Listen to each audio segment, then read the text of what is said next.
The DNC boss, Ken Martin, threw a phone at an aide's desk, triggering an HR complaint. Actually, it sounds like he was in rage attacking this staff. I don't know, not like maybe trying to hurt the person, but whipping a phone at their desk could seriously hurt them. Well, here's the thing. The DNC has put up their headquarters as collateral for a loan because they are desperate and broke.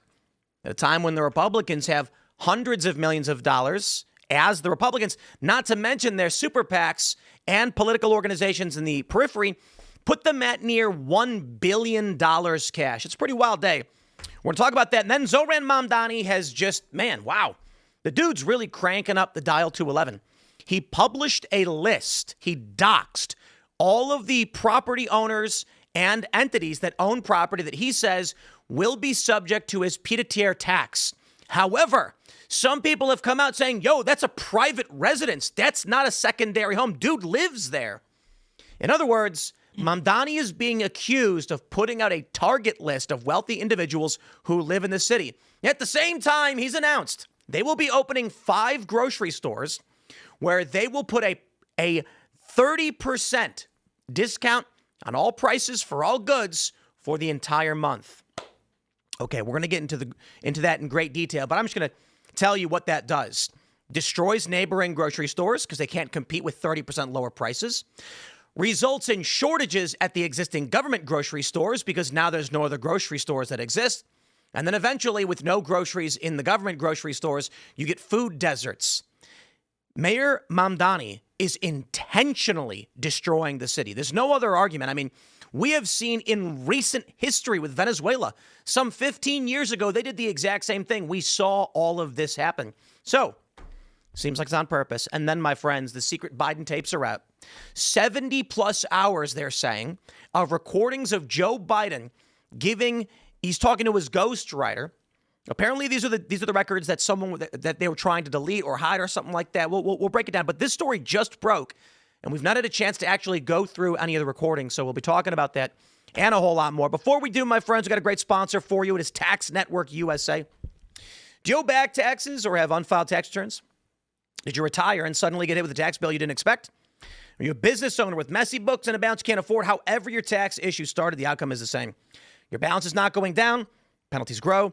Interest compounds, and many of you are about to owe again for this upcoming tax year with no plan in place.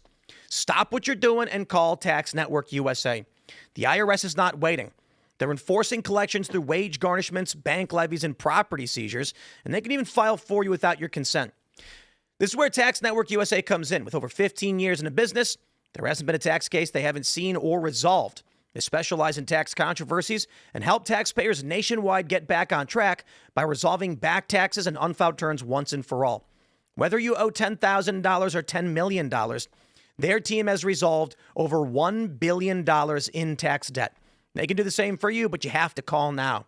They're offering a free investigation call with the IRS. After that, they make a clear case plan to resolve your tax problem and get you back on track. It's about using your legal rights to take control before the government sets terms for you. So do not wait for another IRS letter or frozen bank account. Call 866-686-1535. That's 866-686-1535. Or go to tnusa.com/Tim. And also don't forget, you got to join us at timcast.com. We just had the members only Cast Brew Coffee Shop grand opening in Martinsburg, West Virginia. The best part was several people came up to me and said the Discord has been so helpful in their lives. It helped bring community to their lives. Some of them were saying, they didn't really hang out with anybody. They didn't have any neighbors. And now they hang out in this Discord server with tens of thousands of people. They made friends. They play games online. They've had meetups. It's really fantastic to hear. But most importantly, aside from building community, you as members make what we do possible. So if you believe that what we do is important and you want this show to keep going, we need your support now. Join us at timcast.com. But don't forget to smash that like button, share the show with everyone you've ever met in your life. Joining us tonight to talk about this and so much more, we got Will Fry. Thanks for having me, Tim. Who are you? What do you do? Yeah, so I run a company called American Operator. We're tackling the succession crisis in this country. So we have millions of small businesses owned by folks nearing retirement. Their kids don't want to take over the business. We come in, buy the business, partner with a local operator, and ultimately turn them into the majority owner. And so we want a world where the American dream is still achievable and all these businesses aren't owned by private equity. That would be fantastic. All right, it should be interesting because we got a lot to talk about, especially with the population crisis. Yep. So we talk about it quite a bit, but it'll be interesting with you here. Thanks for coming. We also got the boys hanging out. What's going on, guys? It hasn't been that long. I think it was here on Thursday last week. What's going on? It's Brett, normally doing PCC Monday through Friday at 3 p.m. Eastern, but there's a lot to get into today. Happy to be here.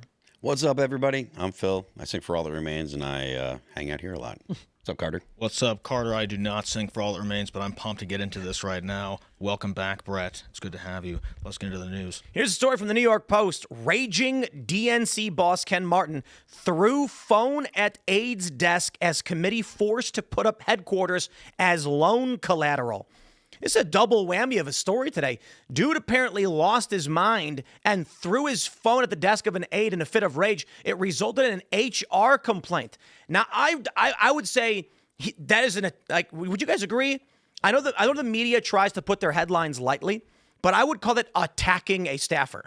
I mean, if he hit him, that could be considered assault. I don't think you need to, you could attack somebody. Like if someone shot at you, would you say they're attacking you? Well, yes. But they don't hit you. No. Like I'm saying, if this dude threw his phone at the aide and it hit their desk, was he trying to hit? Well, is that like the question of intentionality? Was he just throwing it wild and just happened to hit near the aide? Or did the aide say something that annoyed him? He's like, you know what? F you specifically, and threw it. It would be really funny if the actual story was that it was an underhanded toss to another staffer. He's like, hey, he's like, hey, I need your phone. He's like, oh, here, catch. And he does an underhanded toss and it bounced on the desk. But because we know Democrats are so dainty and terrified of everything, the person sitting at the desk would start screaming. He's throwing his phone at me. If the person that his aide wasn't his aide, they might think to, file an assault charge. But considering that they're, two peas in a pod, I don't think that. But it's still narc, though. Yeah, he could. Someone had to tell. Well, no, because I think what actually happened is dude went ballistic and whipped his phone. Yeah. I don't think for a second it was just like a playful thing. I think he was freaking out and whipped it. Yo, the second part of this story, this is all just dropping today, is that they had apparently, and this was not known, but I believe it was last year or several months ago, listed their building, the equity in their building, as collateral for a loan of $15 million because they're broke. The Democratic Party's broke. You know my favorite thing about this is? Dude responds apparently and says, this is not at all out of the ordinary. We've taken out loans in 2019, 2018, and 2014 as well. And it's like, wow, the Democratic Party's been in that bad of shape for this long? I mean, I imagine the loan is because they believe they can, make the money back through fundraising, but they need to pay payroll and stuff. I don't believe that for a second because they've been bleeding money and donors. The party is currently fighting itself, and they're $3-point-something million in debt. They don't have donors right now. They don't think they can make the money back. The reason I say that is I'm thinking about the way that businesses take loans to make payroll and stuff like that. They know that they're waiting on money coming in or whatever. Look, I don't know the inside workings of the DNC. I'm just thinking of what. No, I understand that point, and I would say I don't believe for a second that anyone at the DNC thinks they're going to make this money back. They've saw that they were calling vendors and asking to delay payment until after the reelection. Yep. But I think the irony when you're rattling off the headlines, this is the same party that's also advocating for 30% discounts on groceries. And it's like you can't even manage your own party. Well, but here's the thing. The party's fighting itself. Half the people in the Democrats don't like Mamdani and the DSA. So I think the real issue is they ain't going to pay this money back. Who's going to donate to the Democrats when half the Democrats hate the other half? I mean, you don't think that there's going to be donations that come in once 2028 comes into clear view? We figure out who's going to be taking on who once primaries start going on, then fundraising starts going back on? Let's just say yes, but this means right now we're 100 days from the midterms. They have no money to run campaigns right now. They have negative, so they've got like 12 million cash on hand and then like 16 or 17 million in debt. So they're floating, right? It's like a lot of Americans experiencing this, and unfortunately many of them voting for Democrats, but that's how they live. You got 20 grand in credit card debt or student loans, so you're living paycheck to paycheck, barely paying off your loans. After the midterms, how are they going to pay back money when they're in debt? they're going to be floating the debt amongst other vendors. They're going to have to liquidate something. Give up. I also think right now is when they're most flush, ramping up to a re-election. Oh, I mean, no. It's a midterm where they're the opposition. They should have $1 billion. Yeah. But here's the crazy thing. Historically, their polling should be double digits. It's 4 points. They're polling 4 points in the positive, above water. It needs to be around 10 to 15 if they want to take the margins they need to win. So now you got CNN's living meme, Harry Enton. And I always clarify this. It's not an insult. It's because he's so shocked all of the time about the polling data of how bad Democrats are that it's just every day there's a new video of him going, oh my, how are Democrats doing so bad? And it's like every day he's just, I'm shocked. And somehow, the prediction markets think Democrats are going to take Congress. Well, I mean it's a historic trend. So. I think that's the reason. It's because of the trend, right? Historically, this is generally what happens, and the Republicans aren't popular. There's as much as there is a war going on in the DNC or in the Democrat Party. There's definitely a lot of people in the Republican Party that are unhappy with Trump. They're unhappy with the war in Iran. Not being able to pass the SAVE Act. Not being able to pass the SAVE Act. They're unhappy with they don't feel like the wages have risen to offset inflation. So look, there's a lot of tumult in both the Republican and Democrat Party. I don't know that turns into a victory for the Republicans. I mean, I wish, because, and I've said it here a boatload of times, like if your option is a Democrat or a Republican, the Republican is clearly better. But at the same time, it's like, look, man, there's a lot of chaos going on in both the parties because you've got a lot of different people with different agendas. Whether either one will be able to coalesce around their respective representatives that are up, who knows? It's an indictment on just how unpopular Democrats are right now, because they should be handily winning right now with the amount of discord going on in the Republican Party and the amount of people, what did we talk about last Thursday? We talked about the Maha moms, and we talked about the libertarian types who have since abandoned it, what it felt like everybody was a one-issue voter, and when their one issue didn't get solved or didn't get taken care of, they moved on to other things. So it really is an indictment. Like, I don't remember who it is recently, but basically said, like, literally all the Democrats have to do right now is just not be stupid. Well, bro, if the Democrats just came out and said, like, we will no longer support gay communism, their polling would jump 20 points. But the problem is they can't, because they love gay communism. Especially if you look at the DSA's platform. The DSA's platform is incredibly radical. And the people that are running as DSA, or that are running as Democrats from the DSA, they've been instructed by the DSA to misdirect people as to what they actually do.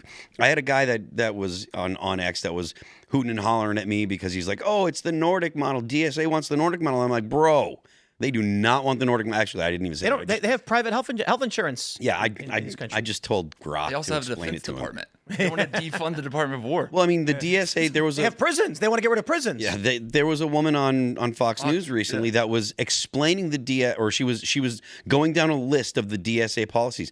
They want to expropriate major corporations, like all major corporations. They want to close.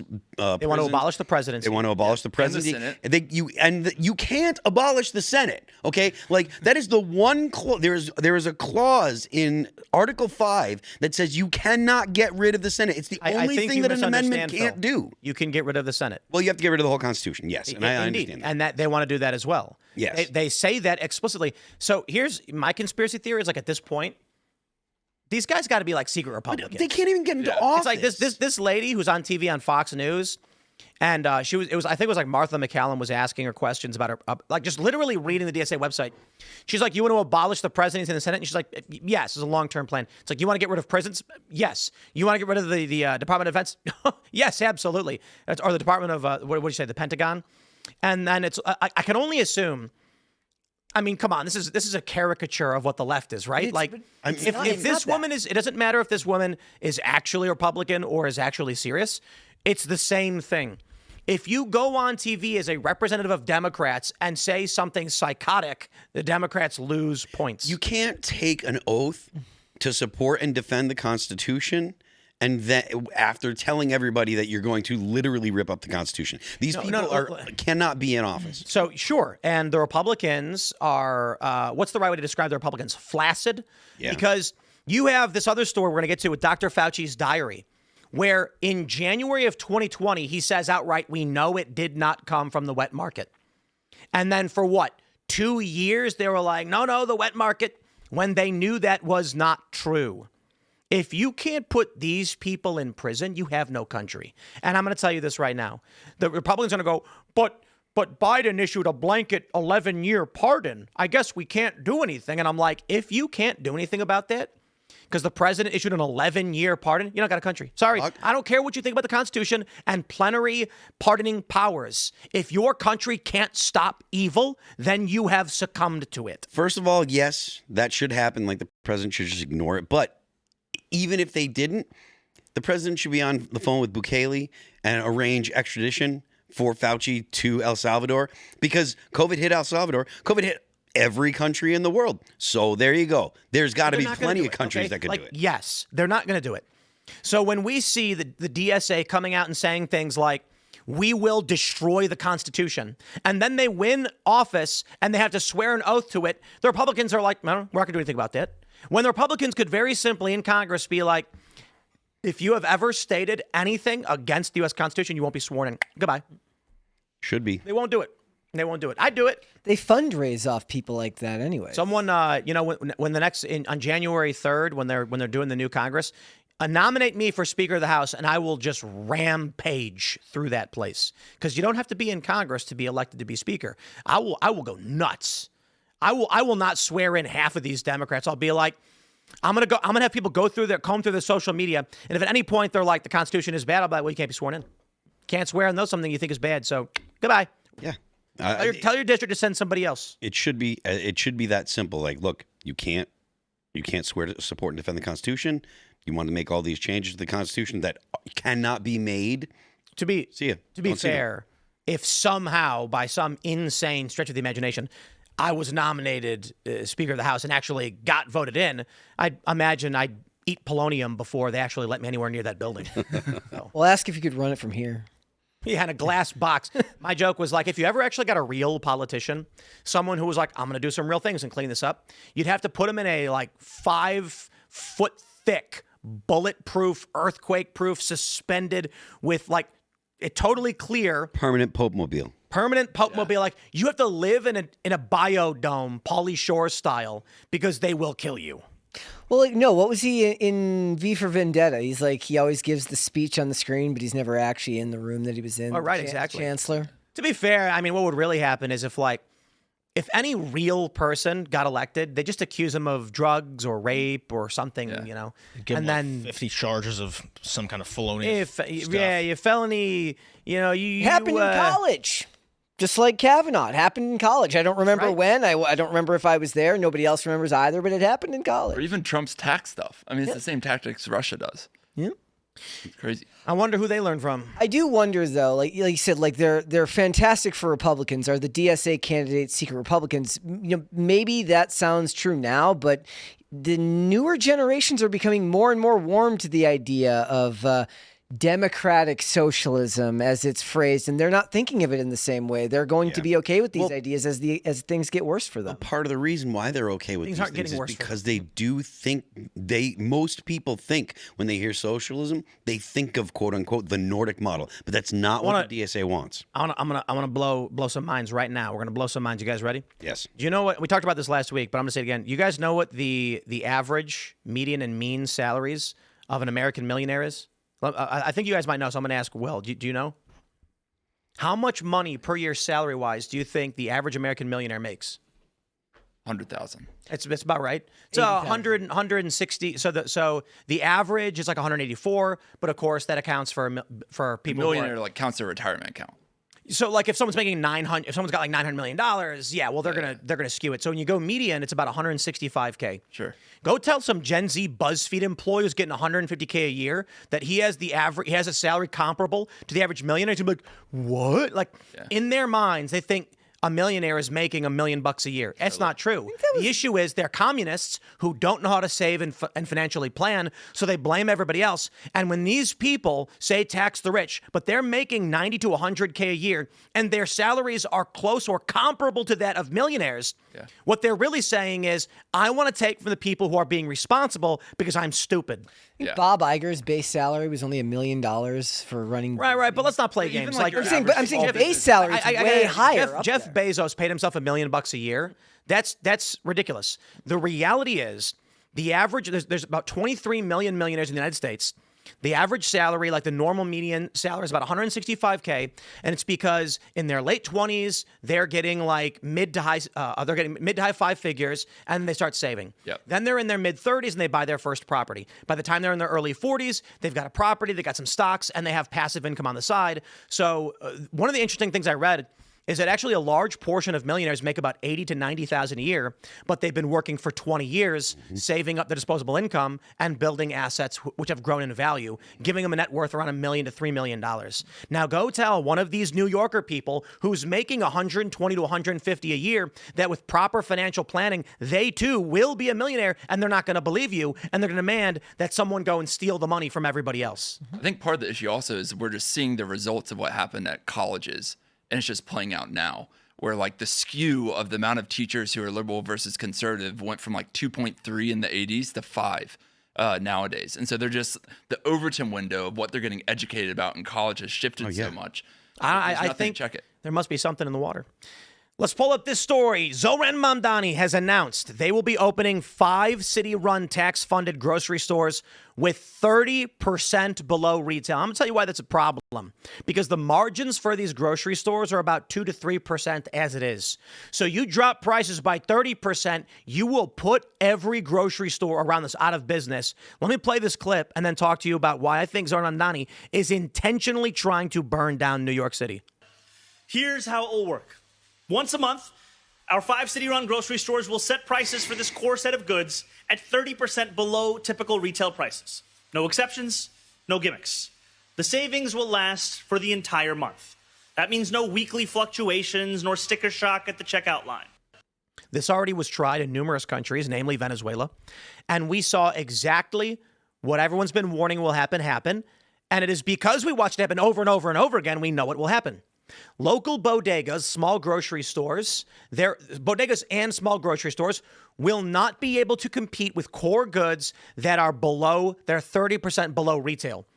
When given the choice, somebody might say, you know what, I'm going to go to a grocery store and I'm going to grab some milk, bread, and eggs. Hey, you know what? I might as well grab a roast beef and cheddar while I'm at the bodega and pick up some candy bars.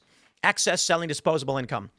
Now they're going to say, well, look, I got to get milk, bread, and eggs, but it's $1 here, it's 70 cents there. I'm going to go to the cheapo place. Now they're buying less. Economic activity depressed. The bodegas can't compete, and even if they lose 5% of their business, they go out of business. What's going to happen is in the surrounding areas, people are going to choose to go to the government location instead.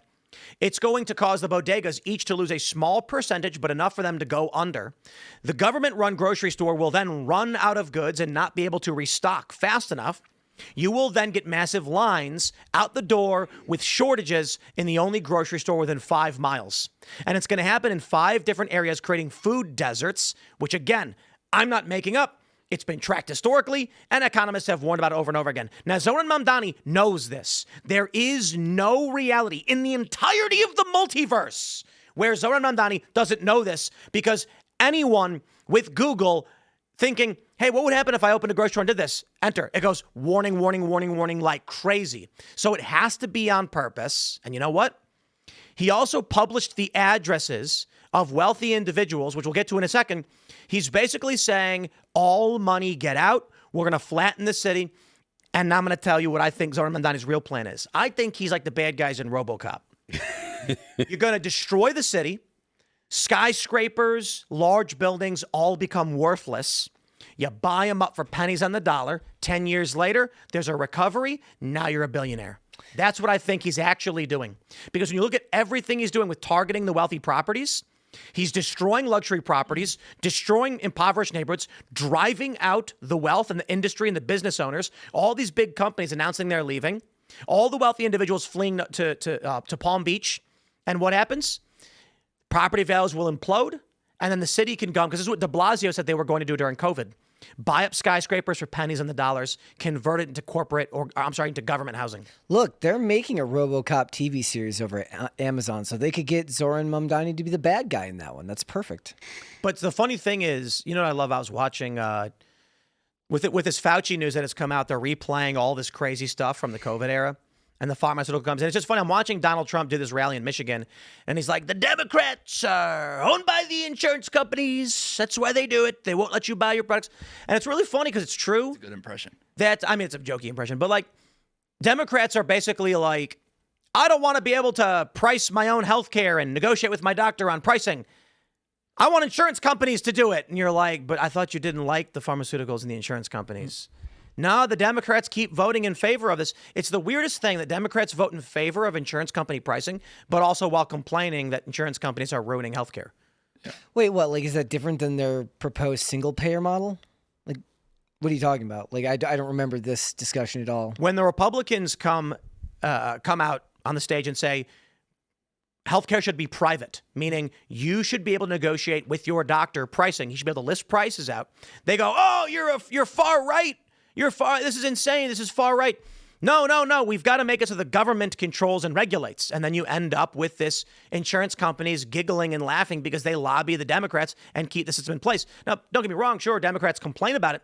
And they're like, the government should just control all of it. That's not much different. They're arguing for a command economy, and they're getting it while complaining about it.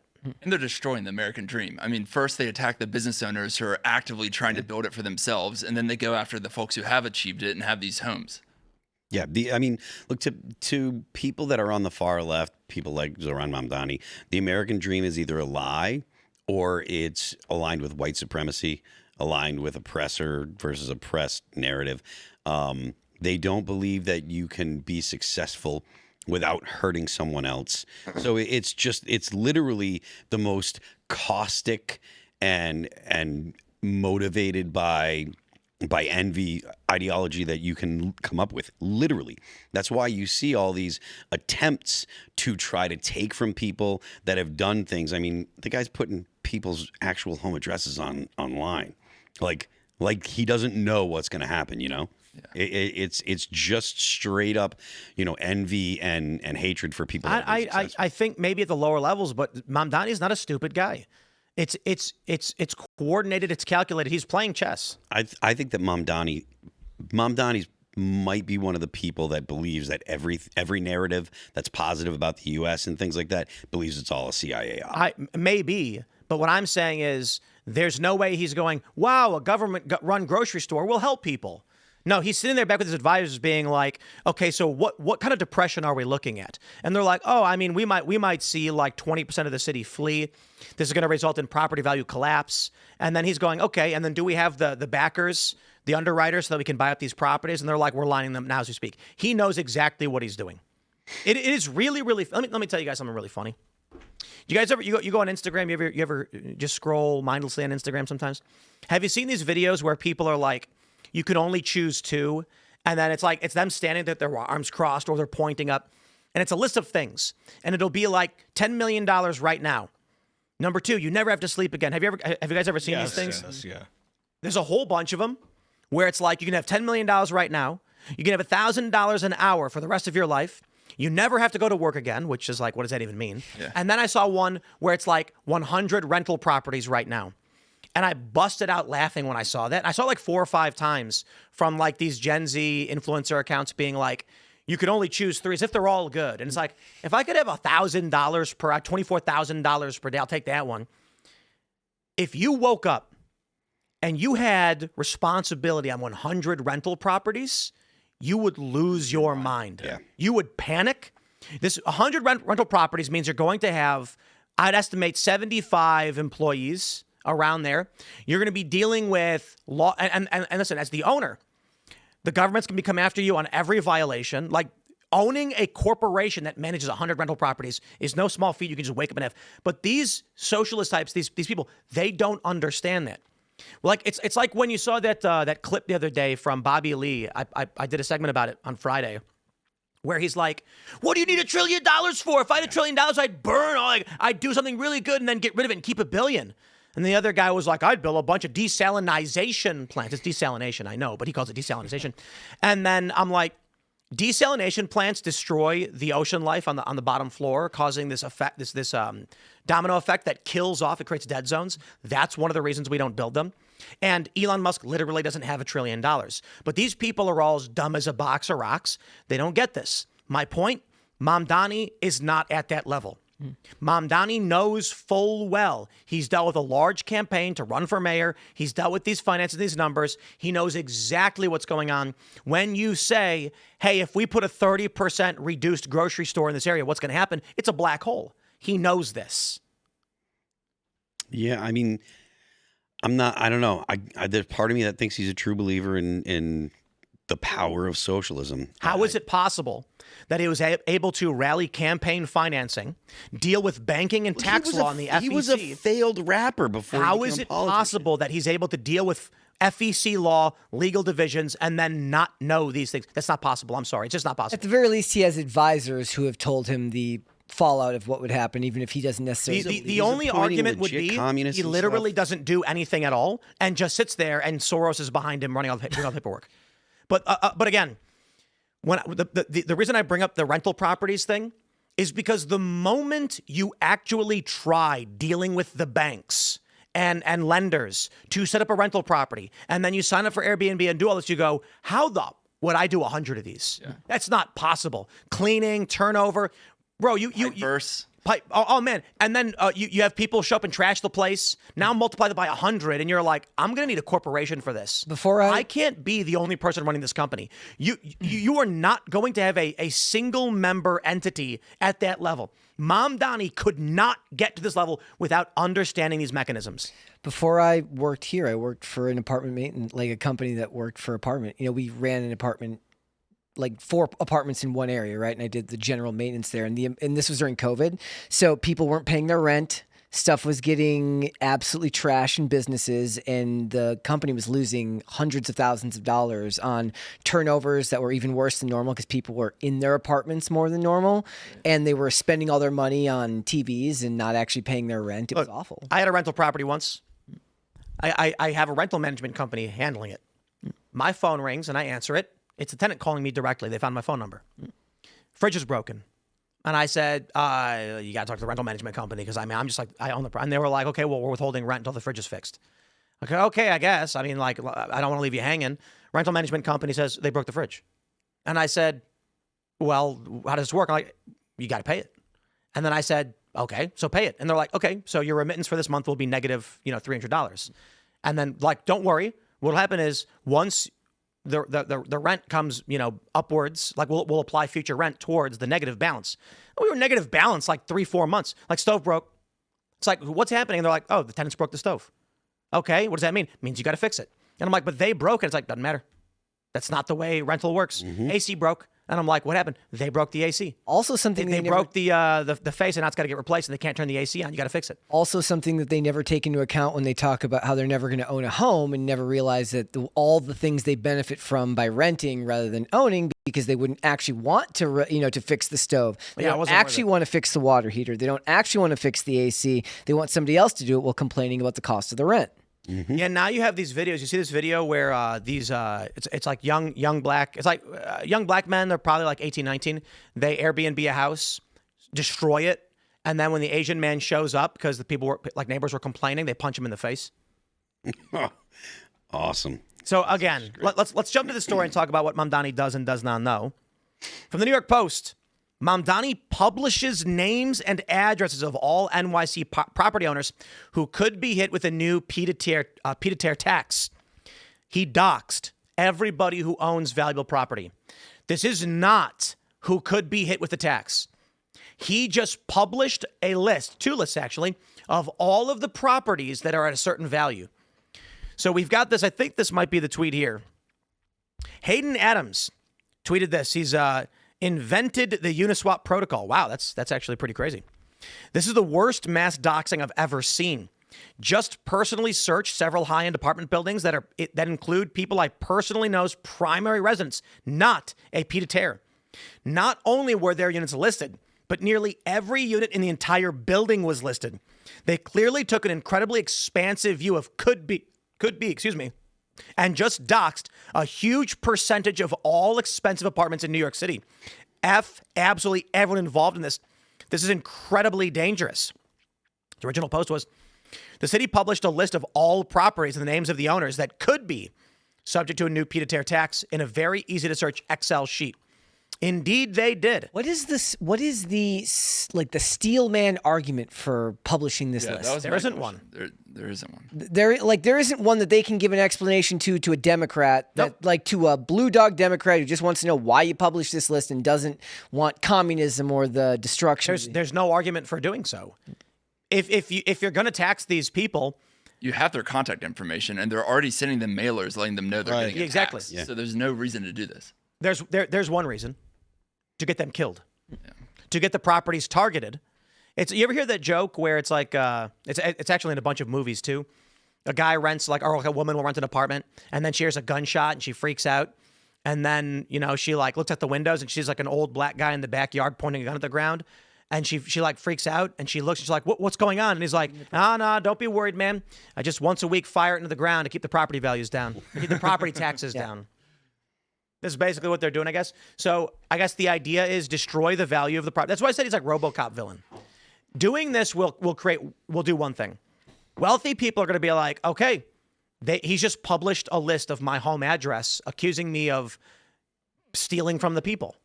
Got to get out while you still can. And then the property values collapse, and then I guarantee you his buddies are going to buy him up.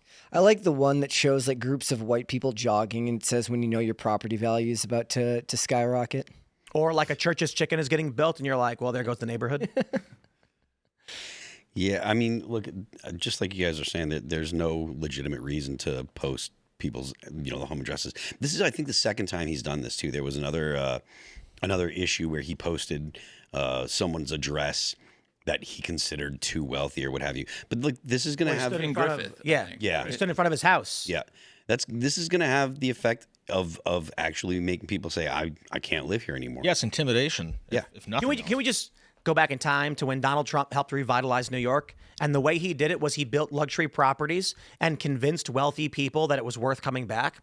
Then they came back, and simultaneously Giuliani was implementing broken windows policing. So then you start going heavy after criminals. Trump then comes in and builds luxury properties and tells people this is upper class, this is high society. Wealthy people start moving in, paying big taxes. The city uses big taxes for new programs, puts a stop on the crime, crushes it. New York is back, baby. Mamdani's doing the inverse. They want to abolish police and prisons. They want to end stop and frisk. They're letting criminals go. He wants to close down Rikers, and he's been released. They've been working on releasing criminals from there, and they're trying to destroy the wealthy properties. They are literally trying to burn the city to the ground, and I'll tell you why. Not just the one theory, the RoboCop villains, because they want to destroy the United States, and New York City is the financial center. So what they end up doing is crushing the financial center of the West. I think it's all intentional. They know it's not going to help anybody. It's going to hurt everybody.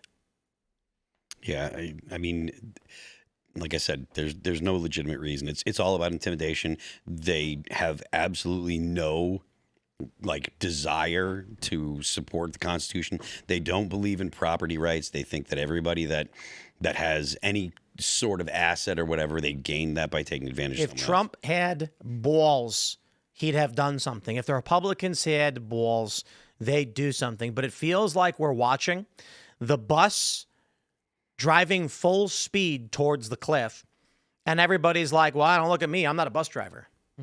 Trump sitting there and being like, look, my hands are tied. I can't take control of the bus. I'm forbidden from doing it. You're like, okay, look, I get it. I'm not trying to rag on the president. I'm just saying at a certain point, like this Fauci story, we can't put Fauci in jail despite knowing that he committed atrocities. I mean, these are atrocities, what he did. The amount of people who died because of Fauci, it's now basically confirmed. He was lying endlessly about all this, gloating in this diary that he was writing, bragging about what he was doing. And they can't do anything about it. Okay.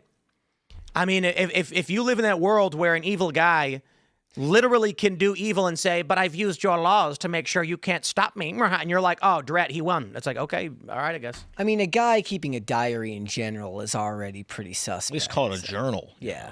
It's different. He calls it a diary. And everything from here on out is probably... Can we just remember that time Cuomo pretended he was in quarantine when he wasn't? And these people, Oh, and these people are and genuinely they evil caught him people. like outside jogging or something. He was riding a bike. No, he was not. He was at a new construct property that he owned in I think it was in Long Island, and a guy who was riding a fat tire bike rode by and saw him, and said, "Weren't you supposed to be in quarantine?" And then Cuomo started yelling at him like, "Who the F are you? What are you doing?" Then Cuomo went on his radio show and complained about it, and then everyone was like, "How were you outside?" And then he was like, "Oops." And then he still went on CNN and said, "Look at me coming out of quarantine." And there are people who live in that reality. Yeah. And they vote. Well, it doesn't matter that none of it makes any sense. It doesn't matter that he's lying because he's not trying to convince the people that already know he lied. He's trying to convince the people that don't know that he got caught at another building. And you know what it is? He came out and did his apology tour, and the right forgave him. I'm not suggesting they all love him. I'm saying it's just people forgot. I just want to stress, when we played that video on Friday with Jason Ellis showing the forklift lifting up the razor wire so that Biden could commit a seditious conspiracy against this country and allow people to break our laws. I just want to stress this. I hear this quite a bit where people are like, "You really think a civil war was possible?" And I just want to stress, in 2021, Joe Biden, his administration, used a forklift to break the barriers of the United States so that people could commit crimes in the United States. This is definitive. It's a fact. Okay? Entering the country is a crime. And Biden aided and abetted millions. It's on video. He even challenged the Supreme Court. Texas sent out their armed state guard to defy the federal government, and there were standoffs between the federal government law enforcement and Texas State Guard. Ultimately, Texas State Guard backed down, and even CBP agents facilitated this crime against the United States, and nothing was done about it. And people, I saw I think it was Sean Strickland said voting for Trump was one of the biggest regrets of my life. And I'm like, oh yeah, because when Joe Biden broke the barrier, Arizona put up double layered shipping containers to block the barrier because of the influx of illegal immigration, and the Biden admin had it removed. They were betraying the American people. They were breaking the law, engaging in conspiracies to do so, and everyone forgot. And now, because Trump has some bad things, don't get me wrong, they're like, "I can't believe I voted for Trump. Are you kidding me? You're going to vote for Kamala so that she could literally commit crimes and atrocities against the American people?" And Fauci's admitting in these documents that he knew the whole time this was not from the wet market. And people are like, I regret voting for Trump. No, you don't. No, the whole I regret voting for Trump is they're just mad that they're not getting whatever their pet project was. It's a combination of recency bias and that. Like when we were talking about it on Thursday, I was like, I thought maybe we'd get some tax cuts and maybe we'd get some border security, and that's about as much as I expect from any politician. Don't understand the border security is like, with Biden, it could not have been worse. With Trump, it could not be better. Yeah, I mean, it's existential, right? Like, if you continue to allow unlimited people to come into the country and then whether it be for the census or whether they be getting onto some kind of social program, all of that stuff will destroy the United States. And granted, like, I'm one of the people that thinks that there haven't been enough deportations, although I do think that the administration's numbers are probably right around the truth when you figure in actual self-deportations and stuff. I probably think it's probably around 3 million or so. There's 330 Haitians that just today are now ineligible for the TP, temporary protected status or whatever. So hopefully they'll be going back to Haiti and stuff. But it just doesn't, like, you can't have the policies that the Biden administration had and remain a country. A nation is its people. Let's just show people every single day this video. It's a video of a forklift raising up concertina wire to allow people to illegally enter the country. America is not made of magic dirt. It doesn't change the people that are coming here. And if you bring enough people from a society that is dysfunctional into your society becomes dysfunctional. And it doesn't take a majority. Like, if you bring in 20, like, so say the U.S. is 330 million or so. If you bring in 70, 60 million people from a society that is incompatible with our society, that's enough to totally ruin your society. Because people talk about high trust societies. But a high trust society is a high trust society because you can trust most people. If you get to the point where everybody gets screwed somehow by someone that's come from a different society that doesn't look at doesn't look at society the same way, then you're going to have everybody stop trusting you. And I really liked Rubio. He gave a talk where he's like, I'm not anti-rain, I'm anti-flood. Where like you can have a healthy amount of immigration, but this rapid flash increase, the country just can't handle. That's exactly why I think we should end all immigration for all but like O1 visas or whatever, like for like a decade. Well, let's jump to this next story. We got this on the Post Millennial. Fauci claimed he had nothing to do with school closures. Diary shows he was proud to get California and New York to send kids home. Trump wants to open schools at all costs. Clearly does not care about the safety of children. But I actually think it's much, much worse than just this story. Senator Rand Paul posted this. January 26, 2020, Fauci writes in his diary, now we know the market was not the source, it was the amplifier. That is January of 2020. The wet market was already off the table in his own private notes. And that's before, in January of 2020. Knew about it. In January of 2020, I made the first video for my channel on COVID, talking about this mysterious illness in China, and people were collapsing in the street. Yep. YouTube demonetized the video and emailed me explicitly saying you may not make videos about this. If you do, we will turn off your monetization. Like that was in January. This was before the lockdowns, which were in March, before the general public knew anything about COVID. Fauci already knew the wet market was not the source, and he lied about all of it. Why? Likely because COVID was the product of Fauci's work, because he had been providing funding for gain-of-function research that ultimately ended up at the Wuhan Institute of Virology, where they created COVID and it massacred people. And Fauci knows this. Joe Biden, the reason, what was it? His 11-year pardon? I think it was like 11 years, Fauci's pardon. Yeah, I thought that it was indefinite, but anyways. It was going back like 11 years, I think. Something like that. Anything he may have done, he cannot be charged for. Yeah, I'm going to go ahead and just say if the Trump administration does not even try, then you have no country. I think you should challenge the idea that you can pre-pardon someone for a decade of crimes. Then the public needs to be more on board with this, because like we were talking about the other week, it's like there is a recency bias, and it feels like a lot of people have forgot or just decided that they wanted to move on with their lives. So when we were talking about this on Thursday of last week, we were talking about Rand Paul still being all up in this business, and it just feels like for the general public, there isn't a lot of interest in going back to this right now, even though what did I see just the other day? From what Destiny said, this is the wet market that caused this. He's a retard. Well, there you have it.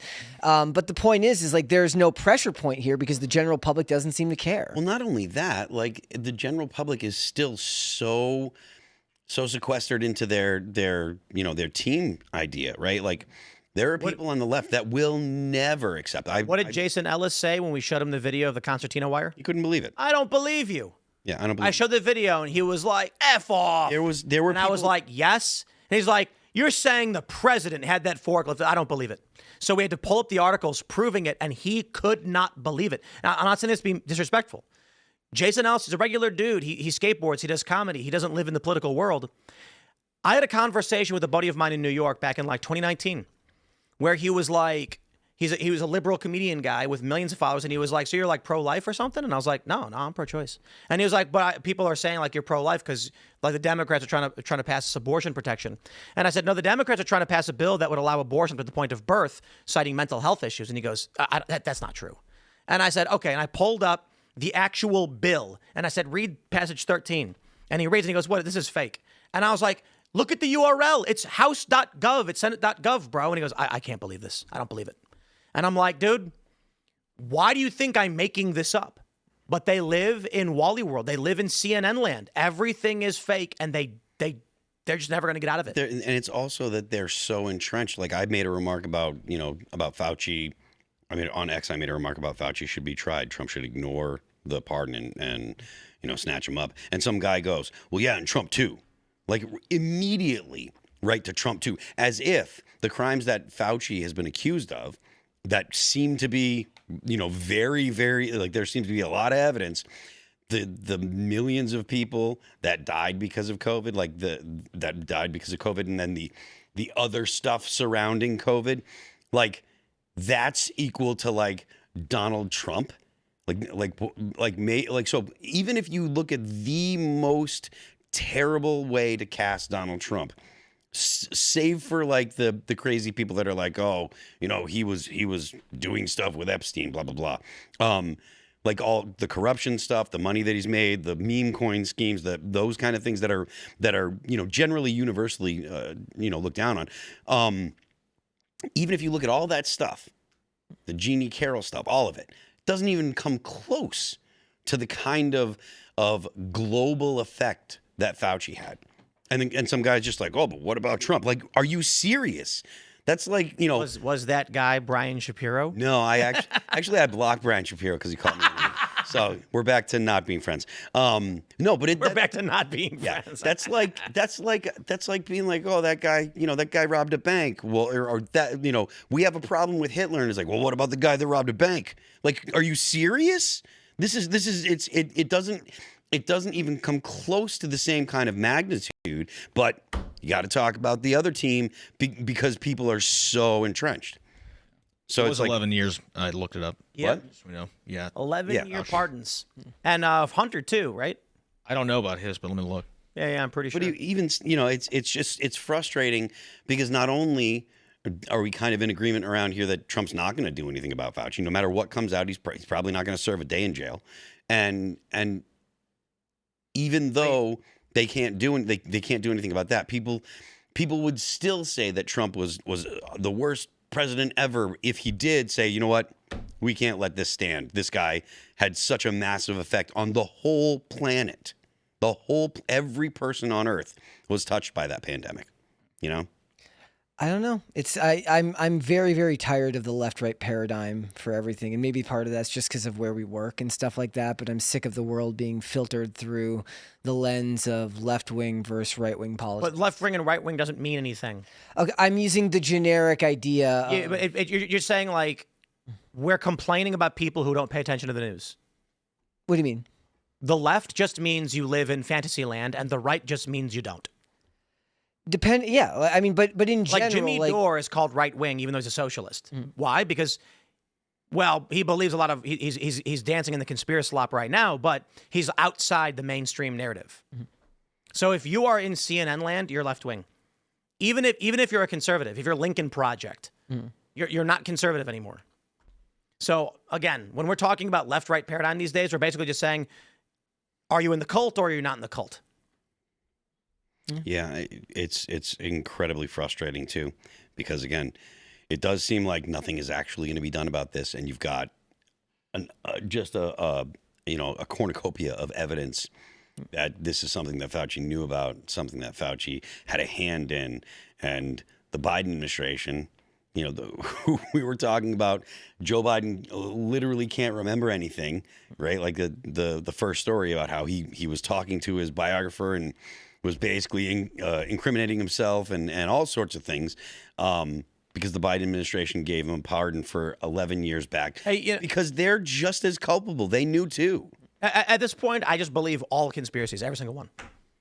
Every single one. You know, the earth is flat and it's hollow. It's a donut. That's kind of where I'm at. Yep. And it's Israel who's keeping that knowledge away from us because, you know, and... birds aren't real? Oh, no, of course not. There's no such thing as a bird. Yeah, never existed. Neither are government clouds. Drone, you mean? Yeah. Yep, nope. When I say left-right paradigm, I guess coming from my side of what we talk about over on PCC, it's just a little bit different. Like, there were people who were telling me for weeks that the Odyssey was going to bomb. And this is filtered through the left-right paradigm because it was conservatives versus liberals versus normies talking about it. I said, it's a Christopher Nolan movie. It's not going to bomb. I don't know if it's going to make $1 billion. Now I know that it's going to make well over that. But in general, I'm like, I can look at the objective facts of this, but it was being filtered through the lens of this movie is going to be a degradation of Western society and it's destroying our stories and it's going to create a race war. And all of this stuff. Now, this isn't being filtered through the commentators or anything like that, but people on X, like that is the paradigm that everybody looks at it through. It's not looked at through a news paradigm. It's looking through an ideological paradigm where their view of the world world is very, very different from the person who's on the other side of the aisle, who's somebody who's just either, if they're not left wing, they're just like a regular person, and that's the people who went and saw the movie. I said it's not an indictment of the left's ability to make movies. It's the indictment on Nolan's ability to get normies to come out to the theater, and those are the people that I miss interacting with, the people that aren't thinking about the parody. I think like The Odyssey does attack the story, but it's a Christopher Nolan normie film. It's going to attract regular normie people. I think the problem the right had is my reaction to like the weird race and like gender swap stuff, or like Sinan as a character being added despite not being in The Odyssey. I'm just like, I'm glad you made your movie. Have fun. Go see it. I'm not going to go see it. I don't care. I'm not going to complain about it. It's just not a movie for me. That was, mine was the opposite, but I am going to go see it because it's part of my job to go. I'm going to go see Spider-Man. I'm going to go see Spider-Man as well. Right. I'm very excited to go see Spider-Man. Did you see that Ryan Reynolds was wearing gray jeans? I saw he was wearing a gray Deadpool outfit. It was made of denim. Oh, was it? So they're calling him Canadian tuxedo. Now they're all mad at. Now they're all pretending like nobody likes Ryan Reynolds as Deadpool anymore. Is like some. Who said that? Yeah, it was all over X the other day, like pretending amazing. like. Yeah, I don't know. Well, okay, so the weird thing is everybody's mad that Sean Levy is going to be directing the Ghost Rider movie with Ryan Gosling. Yeah. I was like, we have to pretend like do we need some art house dork to direct this movie? No, you want the guy who made Deadpool and Wolverine, and he did Free Guy. We liked Free Guy when we went and saw it back in the day. He also did the masterpiece Big Fat Liar with Frankie Muniz and Amanda Bynes back in the day. Like those, like I was like, who do you need? You don't need some dorky A24 director to make a Ghost Rider movie. You want the big budget guy to make the Ghost Rider. The problem with Ghost Rider is that like the original story is he makes a deal with the devil. But then the Marvel universe is like, but how do you have a devil? So like, it's actually Mephisto, and then he becomes like, what is it, Cosmic Ghost Rider? I'm surprised they didn't do the Robbie Reyes version that they did in Agents of S.H.I.E.L.D. I thought they were going to do, but I guess Ryan Gosling came to them and said, "I want to make this movie." Finally wants to, he's going to make a ton of money. Yeah, the problem with Ghost Rider is the penance stare doesn't work on anybody anymore. The what? The penance stare. Oh, like Ghost Rider's power is to like look in your eyes, and then because of the sins you've committed, your soul burns from the inside out. But now they're just like they're doing the warp. You know what the warp effect is? No. So in Star Trek: The Next Generation, to prove that a bad guy was powerful, they would always have Worf, who's this big, tall Klingon, walk up and then get tossed aside like a rag doll. So the Worf effect is a reference to movies being like, we need to establish the villain's powerful, so have the strong guy instantly lose. So like when Thor in the trailer for Doomsday swings the Stormbreaker at Doom and he blocks with 2 fingers, that's the Worf effect. So it's the opposite of what they did in the Infinity War trailer, where Thanos tries to hit Steve Rogers with the gauntlet, and Steve Rogers has to use literally all his power to keep the gauntlet from basically going through his face. Yes. By the way, not a Star Trek fan, as everybody knows, but I did start Andromeda, which is basically an unofficial Star Trek show, and I am happy to say that maybe it's because of the lack of baggage that comes from watching something that just isn't Star Trek. I actually found the first couple of episodes quite enjoyable. You're saying you haven't watched The Next Generation because people peer pressure you? I won't watch it because people peer pressure me. Ah. That's like the second you tell me I have to watch it, I'm like, no, now I'm just going to not watch it even harder. You didn't realize you're so weak-willed, No. Decide for yourself. I am strong-willed in my pushback of everybody telling me I have to watch something. You know what's interesting too is it's really Star Trek is a really good example because when we're talking about like the left does like to use Star Trek to recruit people. Not a joke.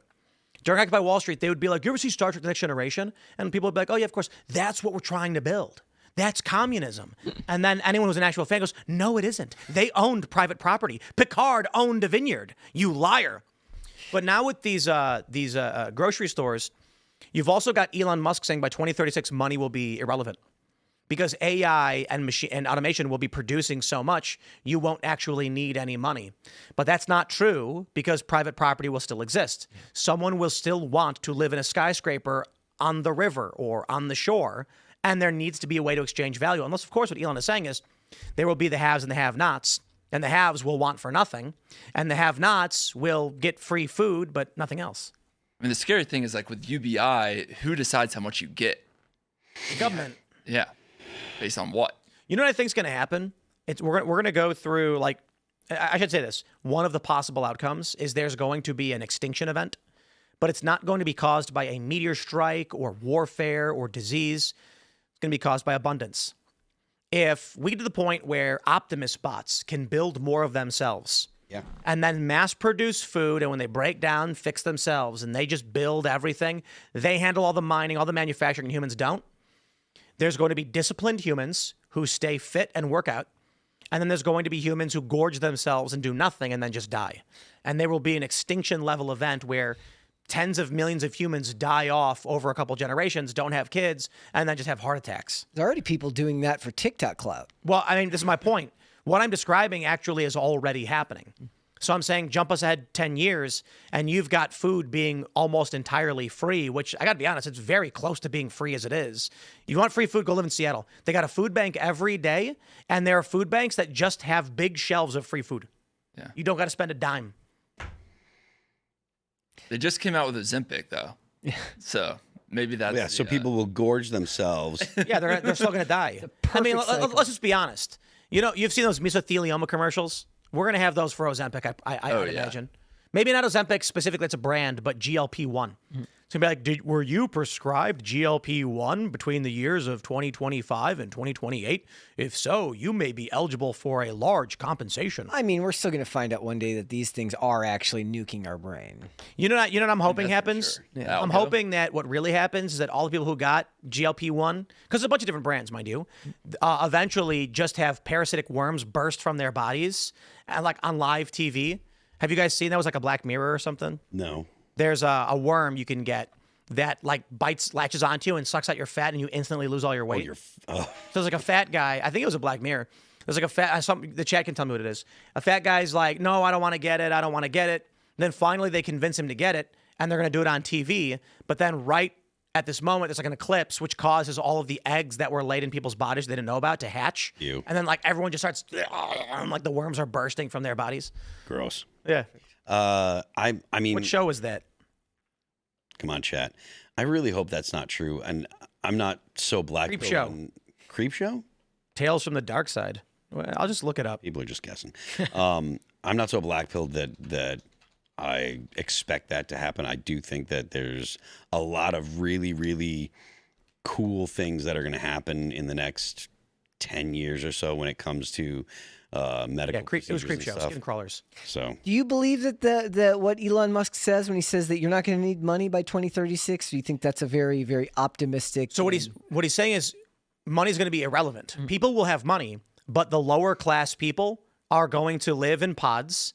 They're going to walk to the grocery store, and there's going to be a base level of food that's just free. And you're going to walk up, and there's going to be an Optimus bot, and you're going to be like, give me a cheeseburger. And then it's going to go, and it's going to make it and hand it to you because it's going to cost pennies. Yeah.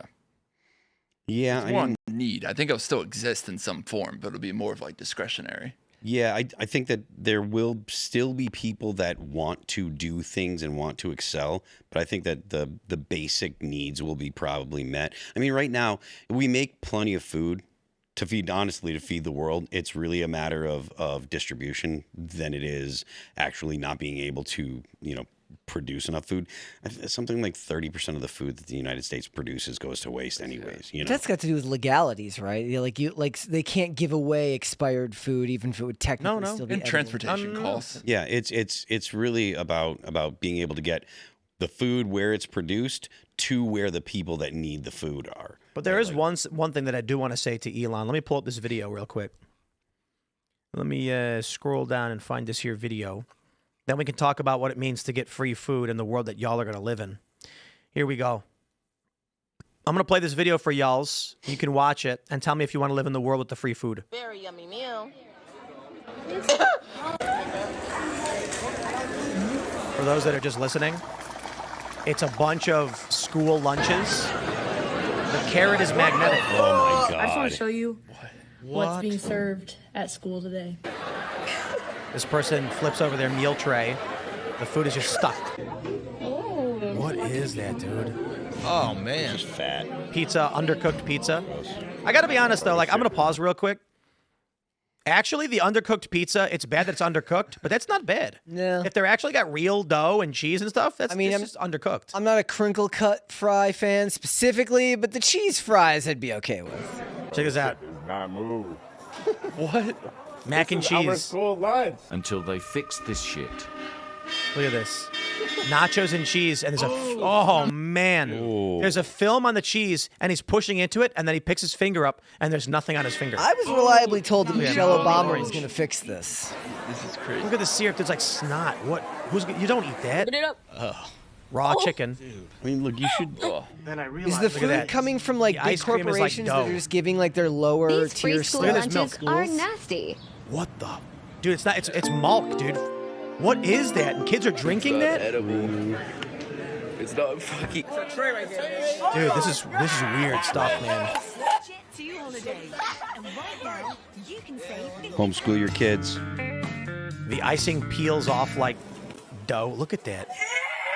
Oh, Dude, this is wild. They're telling this is not milk. A lot of the milk that they're showing is for just frozen. But Yeah, I understand the frozen stuff, but yo, like, hold on. Where's that one? This right here. yeah, that ain't. What is that's that? Good. That's not milk. What is it? It's strawberry milk. It's not. It's not milk. It's clearly not milk. I understand it's spoiled, but milk doesn't spoil that way. And then there's this one right here. Look at this. Yeah. It says True Moo, but that's not. There's no way that's milk. It says fat-free milk. That is not milk. Milk doesn't spoil like that.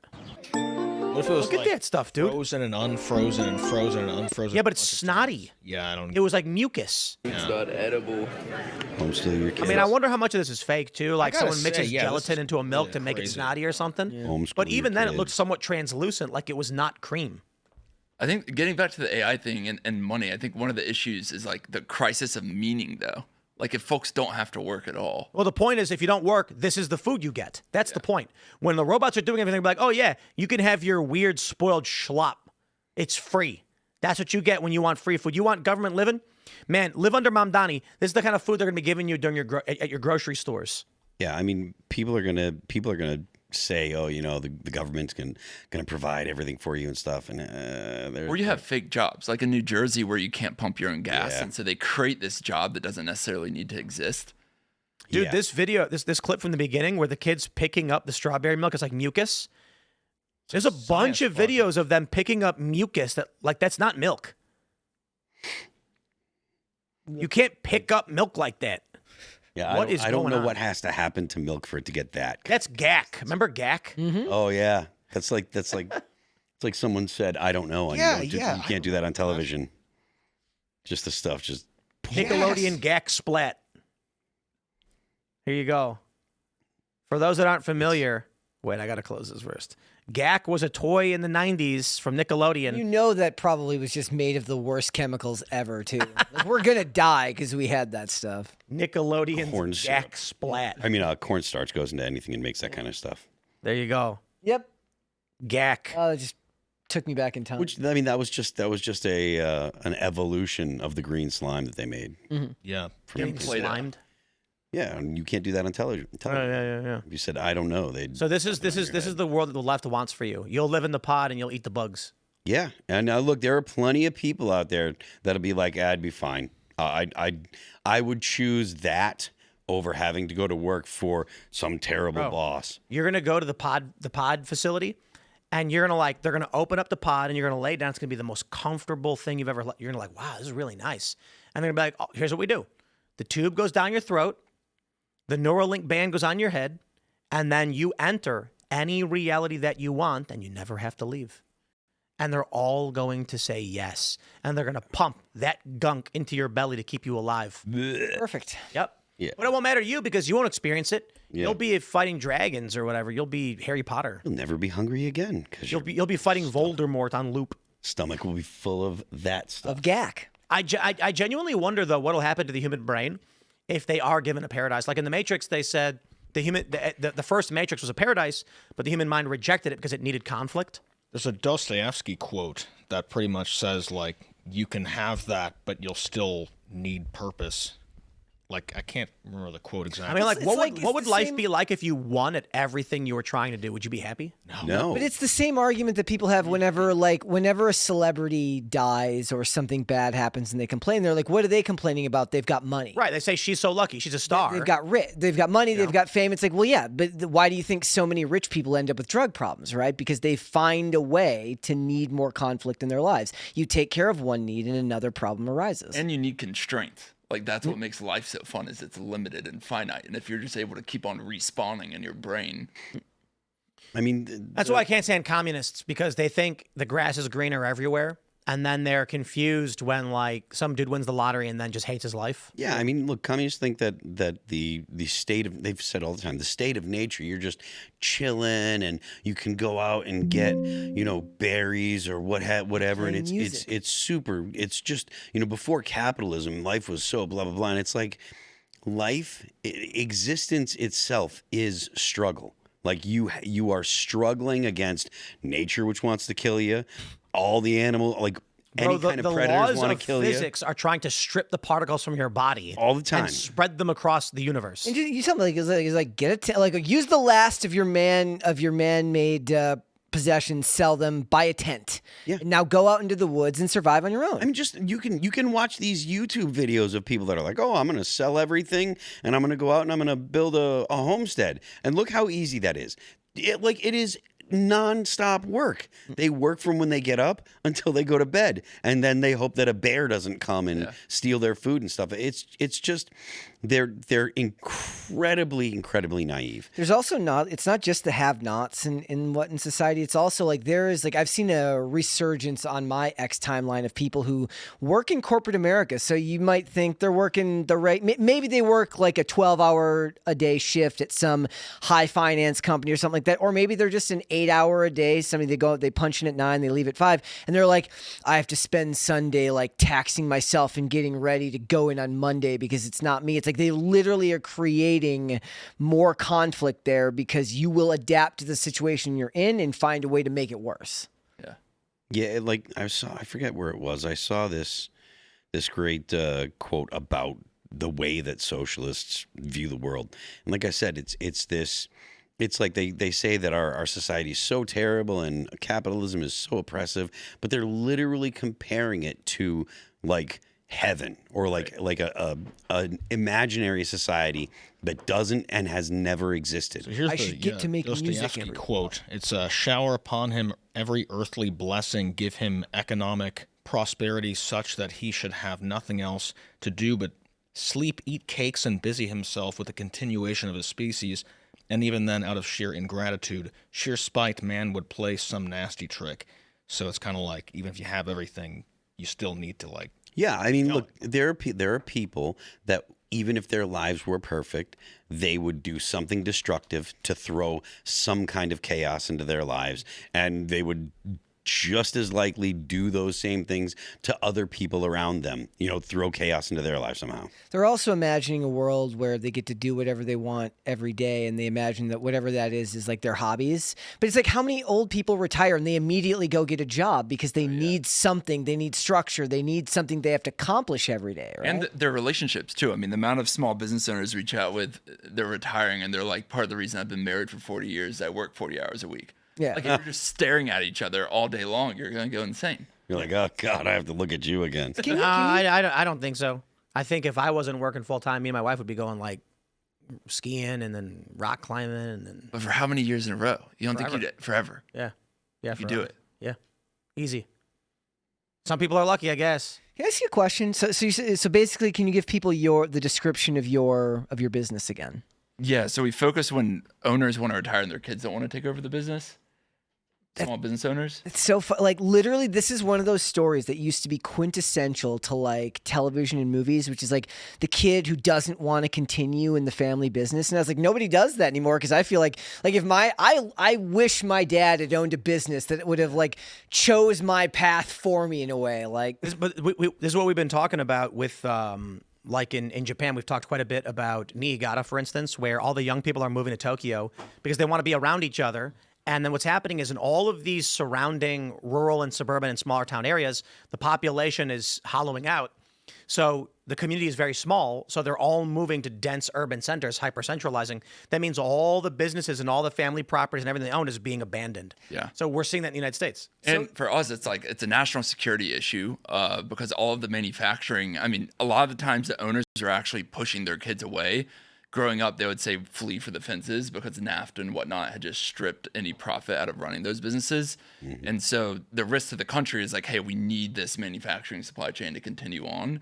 And then from a job creation point of view, I think over the last 25 years, small businesses created 2 out of every 3 jobs. Yeah. So it's actually not the Metas and the Amazons of the world. It's all of these small electrical contractors and manufacturing plants throughout the country. So it's pretty important to make sure that they continue on. And you don't want to do it in a way where it's all just rolled up by Wall Street, because then it's not creating local wealth or keeping the jobs in the community. Feels like that's what, we were explaining this in the show like a couple of weeks ago. I said, it doesn't feel like the American dream anymore is to start a business and pass it on to your kids. Now it feels like it's start a business and hope for a private equity firm to come up and buy it and make it worse. Yeah, I mean, that may be true for younger folks. A lot of the owners that we partner with, I mean, we can't pay private equity prices. So they take a discount to partner with us because they want their number 2 to take it over, or they want the business to still be the sponsor of the Little League or the Veterans Day Parade. So I think there's a lot of kind of American economic life that's still very good and positive. It's just not the stuff that's necessarily talked about on the news. What type of businesses go through this process with you? We focus on manufacturing and then the trades. So what we call critical economy businesses. So actually tomorrow I'm going up to middle of Pennsylvania, and we're partnering with this owner who's retiring. We're backing his number 2, and it's a peanut processor. It's the number 1 employer in town. So we're buying that from him, and then partnering with Chris, who's the operator. Well, one of the things that the socialists don't realize is when they rail against the wealthy, they're railing against the guy that owns the peanut farm. Totally, and that's the guy who gets penalized by this grocery store nonsense. Yeah. To your point, the fact that at some point in recent history, small business employed 2 out of 3 people. I imagine those numbers are similar still. I mean, obviously Walmart and Amazon and there are some big companies that do have a lot of employees, but still, you've got most people working for companies or businesses that are in their small town, and the socialists, they love to go ahead and say, it's a class war, right? The people that we're after the million, they say billionaires now, but they really mean anyone that has more than them. And they would go after the guy that owns, the car dealership in your town. He's worth over $1 million, probably well over $1 million, because he's got a loan out on every single car on his lot, and he owns the building or whatever. But it's that guy employs 40 or 50 people. And if you put him out, you put all those people out of work. And those people are the working class that these socialists swear up and down that they're there for. If you go after the grocery store owner or you're going to put 50, 70 people out of work because they're the ones that are stocking the shelves. They're ringing people out. They're bagging the groceries. They're doing all the things that are necessary. You put all these people out of work because you wanted to go ahead and stick it to the man and go after the millionaires, and because they had unfairly stolen the profit that the workers actually earned. It's this kind of one-dimensional thinking, this misunderstanding of how society works. It destroys not just whole countries, but if you have bad people in your local government, it destroys cities. Totally. And it's the coolest stat is it's the number 1 trusted institution in the U.S. Every single year Gallup has done their poll, small business is number 1. And so if you start to destroy those, you just destroy social cohesion, whatever we have left of it. All these people that are swearing up and down that they want to help the working class, honestly, the best way they could help the working class is to get rid of a lot of the regulations and red tape that small businesses in their municipalities have to jump through to expand their business, start their business, blah, blah, blah, blah, blah. Oh, yeah. A buddy of mine was trying to open a foundry in South Carolina, and he was actually, before Lindsey Graham passed, was working with him on trying to identify all the red tape. And in order to open it, they had to do a 2-year study on some spotted toad and the impact of the foundry on, it's insane. It's ridiculous. And that's that's at the federal level too, right? Yeah, because of the EPA stuff. Yeah. The best thing that could happen to America is the abolition of the EPA. Just get rid of it. It is such a hindrance on any kind of progress. I know people that are going to make us think about that because God forbid we get rid of something that protects, but it doesn't end up protecting things and it protects the big companies. Sure, at yeah. the expense of the small ones. Yeah. In those businesses that you're talking about, it's kind of like what we were talking about last week about the idea of like the American spirit. And the American spirit is tied to, it's creating something for yourself. It's building a company, finding something that society needs and offering it to other people and taking risks to do it. Yep. And those companies are the ones that kind of build the back. When people think of America, I guess you do think of a lot of like cultural exports with big companies like an Amazon or a Google or all of these companies that have been founded here in the U.S. But that's not what keeps America America. To that point, right? So I saw something that said that Elon Musk has lost like 30% of his wealth because the Tesla stock has gone down and stuff. All these people that were swearing up and down that it was an abomination and it was abhorrent that we had a trillionaire, blah blah blah blah blah, and they would have taxed Elon Musk, half of his property or whatever because of the money they believe that he has in his bank account because he's a trillionaire, and they're so offended. None of them would want to share in that kind of loss. No, losing that much money to get it. Yeah, so it's just so incredibly ignorant and so, again, motivated by envy, motivated by just, you have too much and I don't have enough. And by I don't have enough, what they mean is I don't have the ability to eat every single meal from DoorDash. The funny thing is like, okay, 25 to 30 years of skating, which means I go out and you go do street skating tricks on various properties. And one thing that I've always pointed out to people over the years said, where you go on the weekends where there's people in the office all the time? It's not at the big corporations where there's a security guard in this massive high rise there to kick you out. It's the people in that run plumbing businesses. It's the people that run all of these small trades. They're there on the weekends. They're always working, or maybe they take Sunday off, and do hang out with their family, but they're there on Saturday. Yeah, and that type of grind, that type of work ethic is something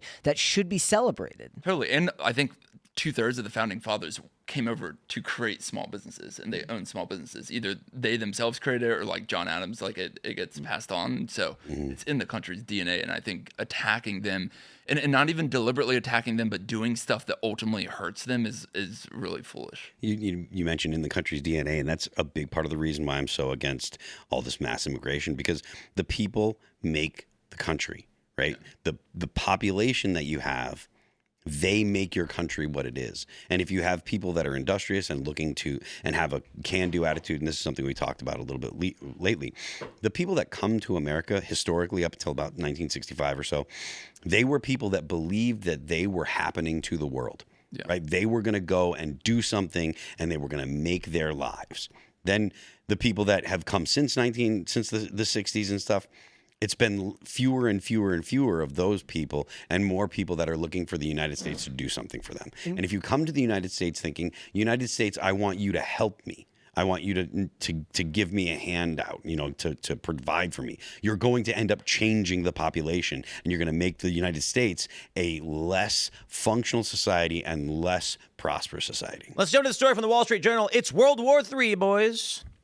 The Ukrainians hit Iranian supply lines to Russia and the Caspian, and now speculation is emerging that the two wars are about to become one, because Tehran is threatening retaliation on Ukraine for their strikes on their supply lines, and of course we're at war with Iran and supplying Ukraine.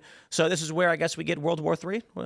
I mean, World War III, look, historically, how world wars have started, it's been expansion of existing wars. So look, I mean, it's possible. You get China in the mix, and we're there. I mean, and they're definitely behind Iran. Well, the Iran war cutting off the Strait of Hormuz has isolated them from their oil imports, so they're down 44% since the start of the war, so they're pissed off. And I saw they're behind a lot of the targeting to the CIA bases and some of our other... And likely flying weapon components into Iran, so, World War III.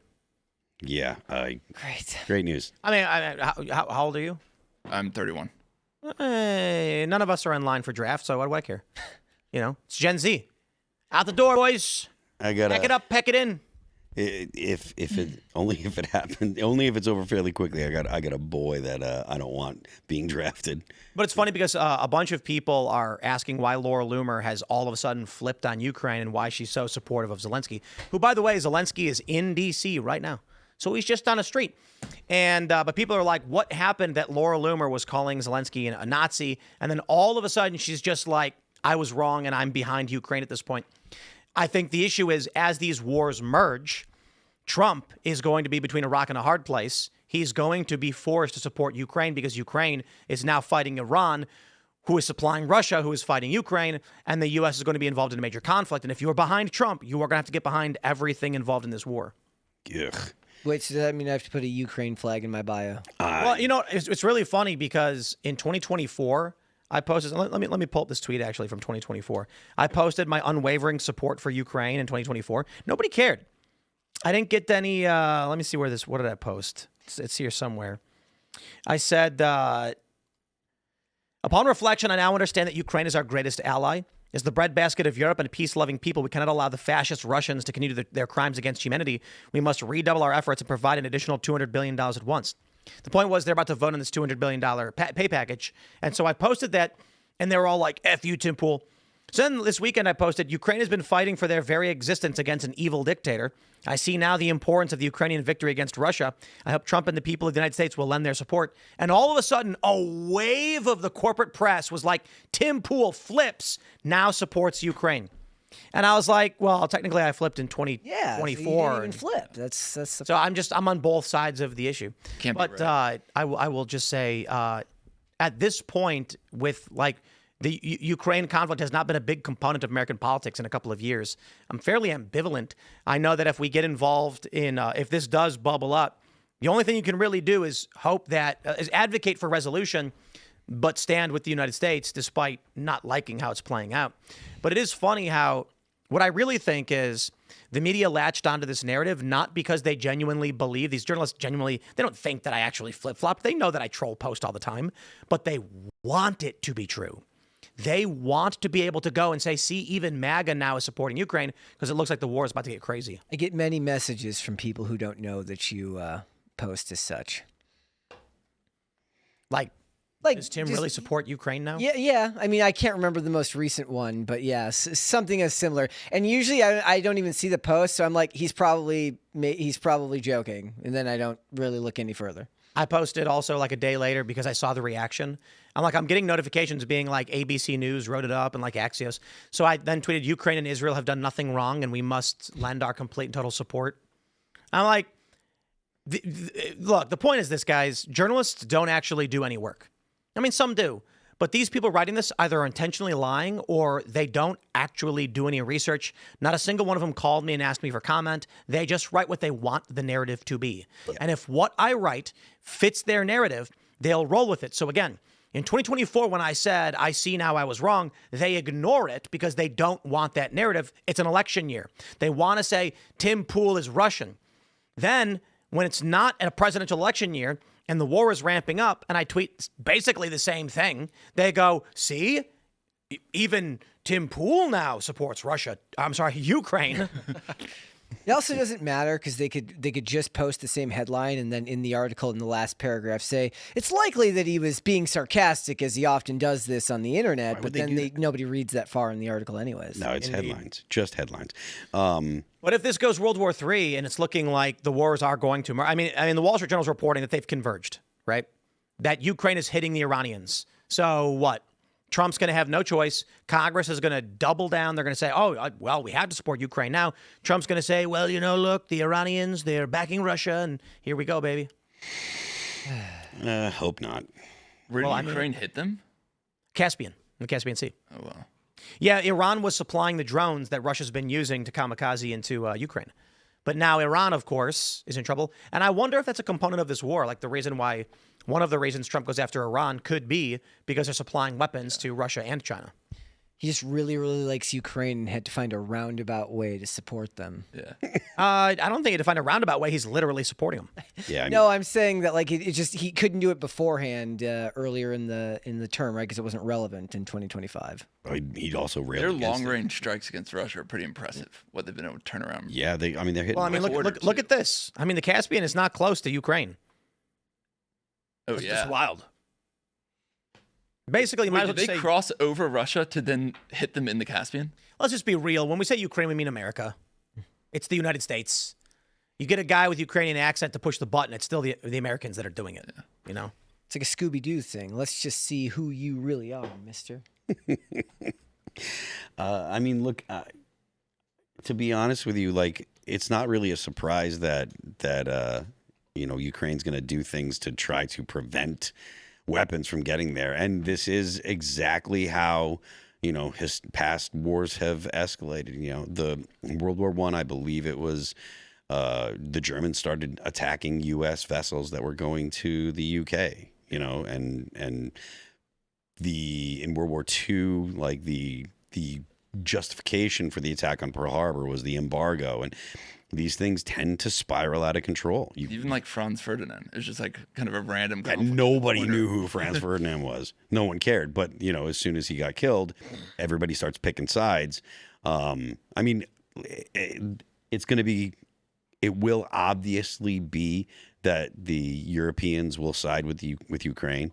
So if there is some kind of, expansion of the war, it's going to turn into Europe and the United States versus Russia and China and Iran. I'm not sure who else would align with Iran and China, but you're going to have all of NATO going ham, and it's just bad news, man.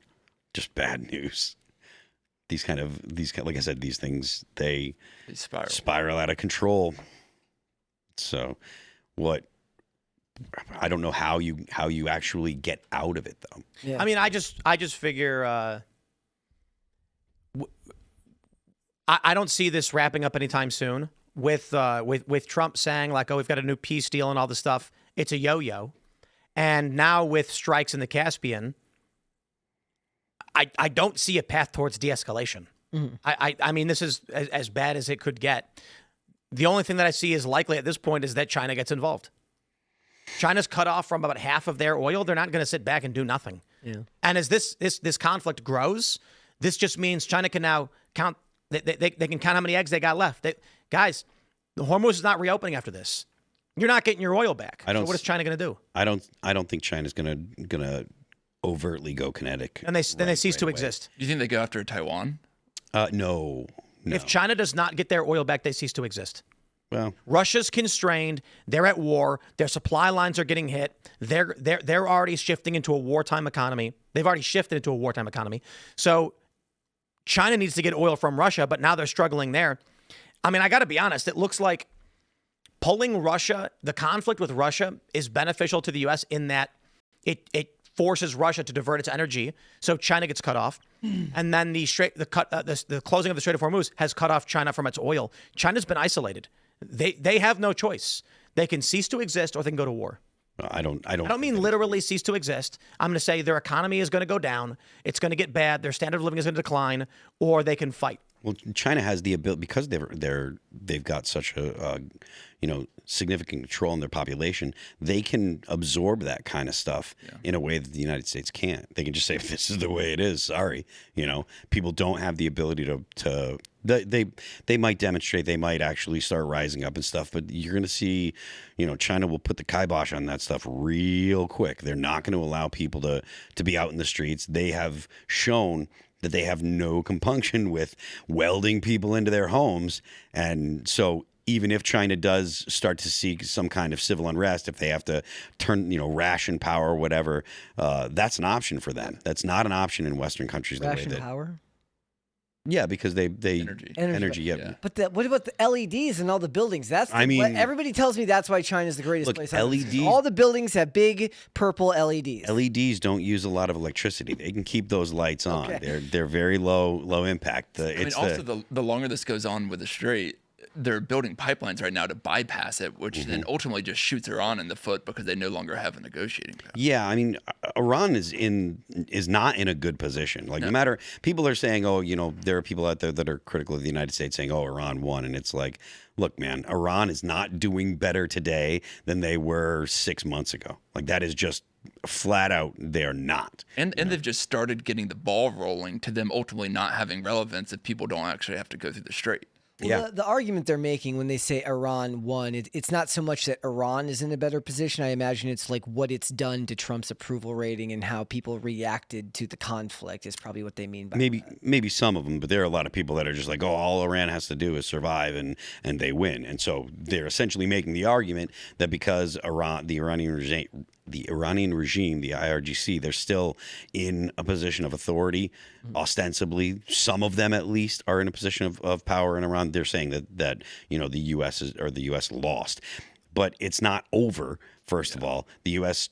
just, I guess they stopped strikes today or what have you. Friday, right? I mean, I don't know. They stop them and start them all the time, right? Yeah, every time I'm on the show, they've just stopped. Yeah, it's legitimately hard to keep track as to whether or not bombs are being dropped on Iran or not as of, you know, whatever time it is. I just noticed the gas prices. That's how I know when something's happening, when the gas prices spike back up again. Yeah, well, gas prices are probably going to spike again because they already were. Well, Trump had dug into the reserves, the strategic reserves, to try to keep prices down. But out of everybody that's actually involved in the conflict in Iran, the U.S. is still in the best position. We've still got oil coming in from Venezuela because we, you know, shifted the relationship with Venezuela. Shifted. Yeah, that's what kids are calling it. You like that.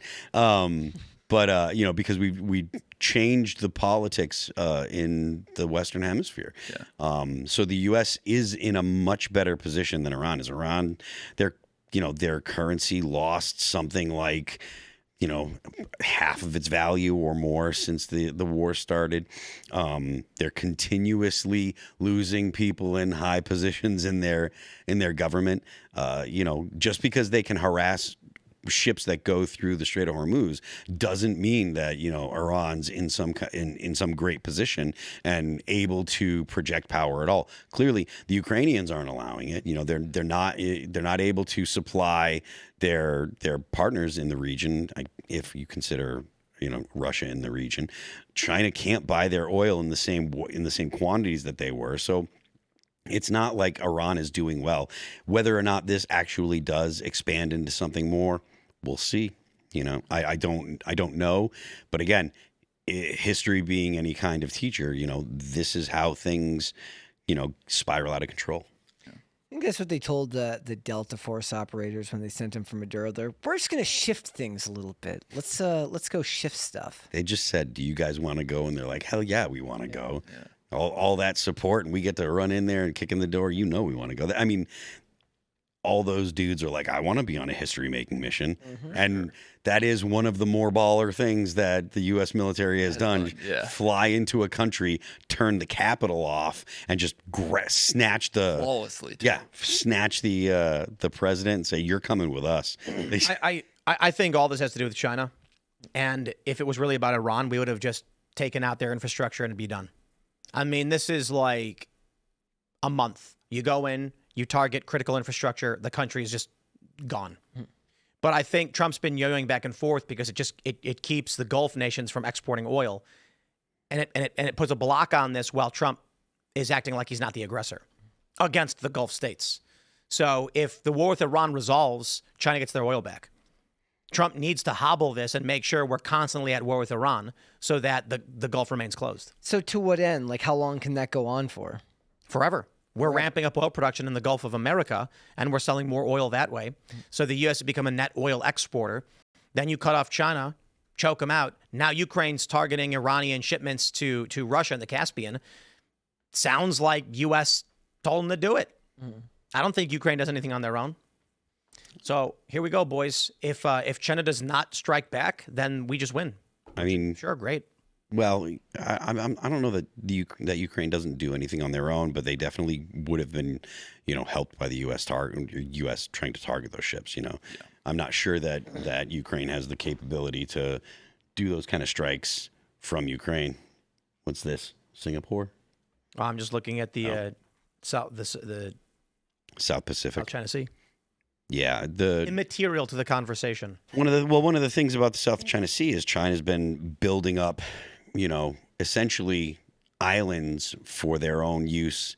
In violation of international law, which is the most fake thing you can imagine. China's still not in a position where they're able to, they as much as they're a threat to the United States, if we were to go to China to fight them, they're not in a position where they can just take on the United States because, we buy everything from them. China is the manufacturing hub basically of the world. They sell a ton of stuff to Europe and a ton of stuff to the United States. If there were to be some kind of conflict that was Russia, China, and Iran, look, it's going to be NATO. And then that means that Europe stops buying Chinese stuff and the U.S. stops buying Chinese stuff on as much as they possibly can. I know that there's oftentimes backroom deals and stuff. Yeah. But the U.S. has been moving to be able to reindustrialize and do some of the manufacturing that we've been relying on China to do. Obviously, we're years away from being, having everything up and running. But the Chinese, they rely on the rest of the world to purchase their goods. So there is a lot of downside for China to get into some kind of conflict. If it makes more sense for China to probably try and keep the peace and work with the Western countries, Europe and the U.S., and try to keep things as close to the status quo as they can, because to Tim's point, they need that kind of revenue, they need that economic activity to keep people from starting to protest and having to put the boot down. Because whether or not they can put the boot down, I'm sure that they don't want to have to do that kind of thing. It causes a massive headache for them. And Xi Jinping, I think he just got rid of half the military. Yeah, there was a purge earlier this year. Yeah. So there's plenty of things in China that are going on that are not good for the party and that they don't want things to get out of control, which I think is part of the reason why in the first place, when the strike started, China didn't come out and say, they didn't say, oh, we're going to help our allies and blah, blah, blah. It's like they were just like, this is probably bad. And that was the extent of it. They didn't make any kind of super strong statements. They didn't say that they were going to send support. They didn't do anything like that. They were just like, yeah, you probably shouldn't attack Iran. It's bad. And that was about the whole thing. So I just don't see China really stepping up. That's fine. They'll cease to exist then. They don't have the means of getting the energy they need to sustain their population. What's really funny is there's another way you can look at this. Fat people have to eat food to maintain the existing fat on their body. Yeah. So if you are fat and you want to lose weight, you actually don't got to do anything. You literally just eat a normal amount of food and your body can't sustain the amount of fat on your body. So it reduces itself. That's kind of the point. China has grown to a certain degree because of their energy imports. Now that they're cut off from them, they will not be able to maintain their population size. It will just start slim collapsing. And trim over there. So they could fight, and if they don't, then their population just starts collapsing faster than it already is. And then they're gone. Even if they fight, they're going to lose. If it actually becomes a hot war, there's going to be significant loss of life that way too. But that's not an argument against fighting. I'm just saying that every fight could result in you fighting someone else could result in your death, but people still choose to do it. The question is, do you just bend the knee and say, my liege, or do you say, I'd rather go down swinging? And if your opinion is that China's going to just give up, I don't think that they're going to give up. I think that And how do they get their energy imports back? I don't know, but just because I don't know doesn't mean that they don't have a plan. I mean, right now China's on an all-in type of. But how do you get your oil back from the Gulf when the Gulf is closed? So the point that I'm making. Ask politely. The point that I'm making is they're in an all-in energy infrastructure buildup. They're building that new dam. They've got the Three Gorges Dam. They've been building, I think, 10 nuclear reactors a year. They've got solar everywhere. So yes, they do need. You can't transform an oil-based economy in even 10 or 20 years. It's not possible. We're talking generational changes. So if China wants their energy imports back, they have to force the strait open in some capacity. They're not. They're getting cut off from Russia because of Russia's. They've been going around. They've been going around sanctions for forever. And we're not talking about sanctions. We're talking about the fact that 44% of their energy is gone because the strait's disrupted. So whether they're bypassing sanctions is immaterial. Russia's fighting a war. The war is expanding. So Russia's sales to China has diminished, and now they just lost half of their energy. They can build whatever dams they want, but they need the calories. The amount of energy you get from oil is insane.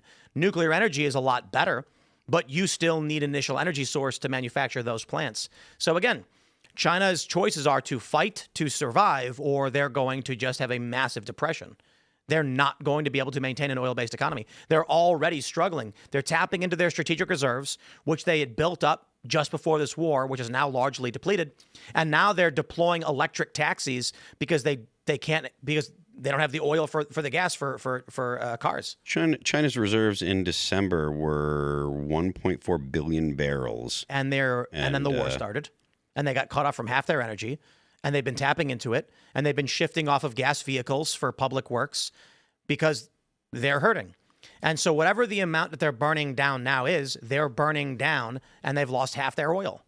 So if China does not find a way to get this energy back, their growth stops, which I think is Trump's intention. Or they fight and try and get it back somehow. But I'm not suggesting China could win. I'm saying that I don't see a likelihood that China just says, man, I guess we die. Because I don't think any country has ever done that. That movie's way boring. That movie just doesn't have a satisfying conclusion. Yeah. I mean, I suppose there are probably countries in existence that have just been like, I give up. I guess I'll just die then. Yeah. But like considering like even the Irish were just like, no, and there's always some kind of resistance. I have to imagine the Chinese government's going to try and do something. I mean, the reality is they are trying to do things now. The question is, will they escalate what they're trying to do, and how can they do it? I think obviously what they'll do is they'll attack the U.S. political infrastructure because they need to stop Trump. So I wouldn't be surprised. We already heard from Trump that China was trying to fund these journalists that were anti-Trump so they could hurt him. But Trump wins. Trump's going to be president. We'll see what happens in the midterms, but the internal politics is probably the most important thing on China's docket list, whether or not they can stop Donald Trump and the Republicans. Because if Democrats get in, China's got carte blanche. I think the other piece is they've done such a huge ground game in Africa. China has. And so I think there's a question of like how much can they juice from there. They've been responsible for a majority of the infrastructure built out there, which is pretty crazy, both for oil and rare earths. Indeed. And now Trump is like, we're going to start producing our own rare earths. We're going to start producing our own chips. We're going to start mass producing oil.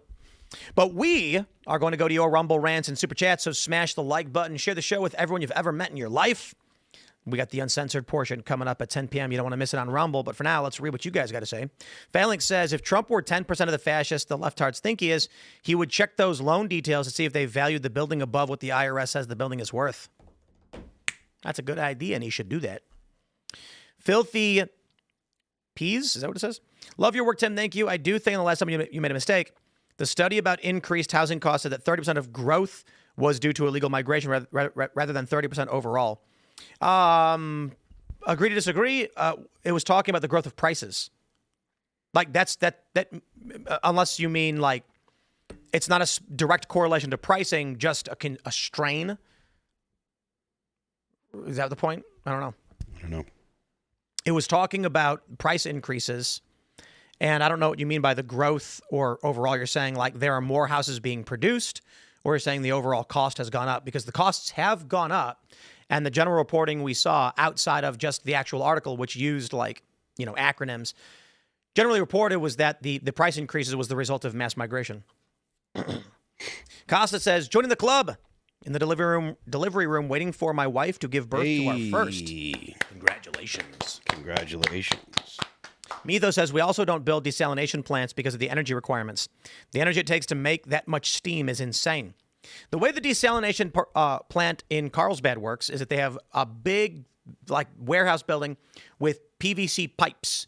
And in them is a very fine filter. It's like 1 micron or something. At high pressure, they blast water through it, which allows water to go through, but not other, minerals and bacteria and whatever else. Then they can't just have crystallized salt jamming up the filters.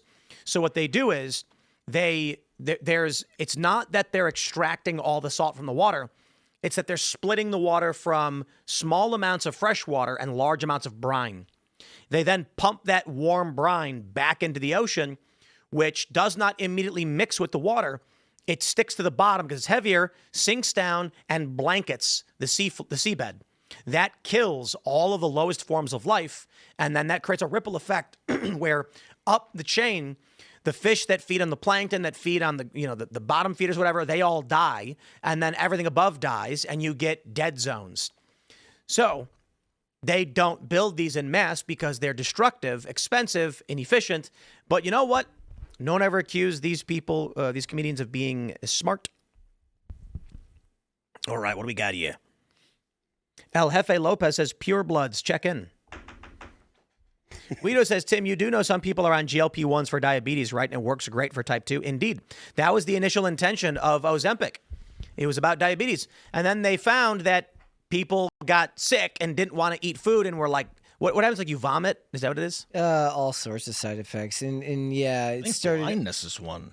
Well, yeah. Rare I think that cases. might be true. I've heard that.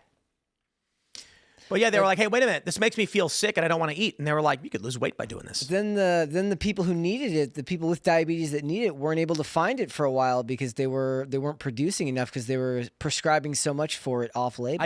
I absolutely love that all these fat celebrities that were pretending to enjoy being fat got on Ozempic in 2 seconds. And they were like, no, I am not fat anymore. Just lies. It's such a ridiculous thing too, because like all the work that it takes to actually change how you look, it's tied to your ability to not just like not be like an overeater, but also get exercise, which kind of plays a role in like how you feel about yourself, because you're actually taking an active role in changing yourself. So you're just short circuiting your brain and going straight to the easy part, and so none of it sticks when you go off of it. Hank Fett says, it sounds like Democrats are banking on taking the House and the Senate so they can reopen USAID and go back to funneling money to themselves. Yes. Yeah. That sounds like a possibility. Let's see. Mike here says, you can get a charge for hitting someone with a cell phone. Ask Sticks. Why? What happened? Anybody know? Don't know.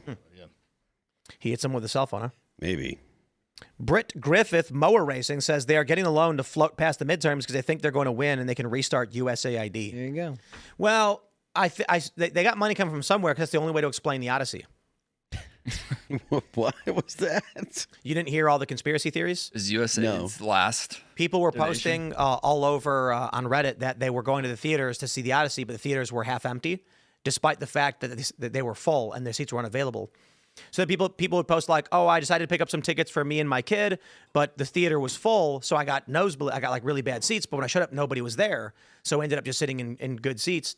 The conspiracy theory is that Nolan or backers put $100 million into buying up tickets to guarantee big press, big sales, which funnels the money to the theaters and back to them anyway. And then after the press hits, people are like, "Oh wow, it must be a big movie. I'll go see it." Now, some people responded by saying, "You're insane. That's crazy. They would never do this," which is also the stupidest thing in the world because, well, I'm not convinced that they put $100 million into buying fake tickets. They do it for literally every single industry. Well, they do it for books. They do it buy for everything. books to put it on the bestsellers list. There is a mechanism by which every creative industry fabricates their views and numbers and streams or whatever it may be to make it look big. And I will say this. I don't believe, like, listen, go to Times Square, walk up to a random person, and you can say, all right, would you rather go see a horror movie, Backrooms, or would you like to watch a movie, Homer's The Odyssey? They're going to go, I just watched the horror movie. Like, would you rather watch but you're advertising it wrong. You say Christopher Nolan's The Odyssey. there you go. That's not a fair comparison. His name is what sold this movie. I don't believe it. I don't believe it. You don't believe that many people went and saw it? Well, I don't know about that. I'm just saying that his movies have a consistent growth box office to box office with every new release, and he did so for Oppenheimer to make $943 million off of the bat. Well, outside of seeing an email from Universal Studios saying like we need to buy this block of tickets, scalpers buy tickets and then eat the cost when they're not able to sell them later. Yeah, I just think that things end up on the idea that the studios buy their own tickets to flub the numbers is probably true. To what degree, I don't know, but they do it for books and they do it for music. Why wouldn't they do it for movies? Why? That's not a conspiracy theory. That's just what the studios do. So they do buy at blocks tickets mostly for giveaways and promotional things that they hold, right? And then what happens is the media goes nuts, pumping out a story to everybody saying they just did a $100 million opening weekend, and they go, maybe I should go see it. And that's how you create buzz. So, okay, so you do that for opening weekend, right? Say we do that, you do it just for opening weekend. It had less than a 30% drop into week 2, which is almost unheard of. Which kind of proves the point. That that means it made almost as much money in its second weekend as it did in its first weekend. That kind of proves the point. That you buy up tickets as a marketing play so to make it sound like a top movie, and then the rest of the next weekend people show up. I mean, maybe. I just don't think you're going to people and being like, you want to go see the Odyssey? And they're like, that's not it. They're going to see a Christopher Nolan movie because his name sells and they sold all the tickets on pre-sale a year ago. They sold the IMAX tickets only a year ago because people want to go see stuff in IMAX. It's another thing that contributes to this. One of the big things going on right now is that there are less tickets of this movie being sold than prior films because tickets just cost more than they did in prior years because inflation causes ticket prices to go up. I'm just saying, you go to a regular person, you say Spider-Man or the Odyssey, and they'll go, what's the Odyssey? Like I said, you're not advertising. The movie itself is irrelevant. Christopher Nolan's name is what sells this movie. I'd be willing to bet that if I went to Times Square and said, do you want to go see Spider-Man or Christopher Nolan's latest film, the response is going to be, who's Christopher Nolan? Well, they're not going to say that, but Spider-Man will sell. I guarantee you the name recognition for Christopher Nolan versus Spider-Man is like 100 to 1. The guy who made the Dark Knight trilogy, which is one of the most famous trilogies in all of movies. Sure is, and people don't know the name Christopher Nolan. Yes, they do. Certainly disproportionate amounts of people do. But again, I'm saying if you go to Times Square and go around asking people who Christopher Nolan is, 1 in 10 might be like, oh, I know who that is. There's a reason. Like, come on. Like movie directors? How many movie directors can the average person name? Right now. Michael Bay. Now. James Cameron. Right now, movie directors are a more bankable thing Kevin Feige. for the directors that sell. Well, Feige's not a director. He's just a producer. But right now, they bank more on a director's name selling a movie than they do an actor's name. Yeah, and I think it's all fake. Like I said, if somebody all right, we're gonna make a bet. If out of 100 people asked in Times Square at random, how many of them, what percentage do you think will know the name Christopher Nolan? 60 to 75%. And like actually be able to name one, like a couple. Let's be fair, like 2 of his movies.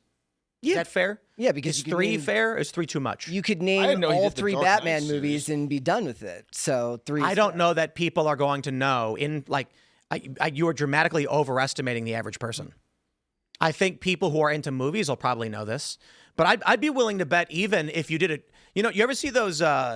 If you did a trivia show, I'd be willing to bet if you did a trivia show and said who was the director of The Dark Knight Rises, they're going to say.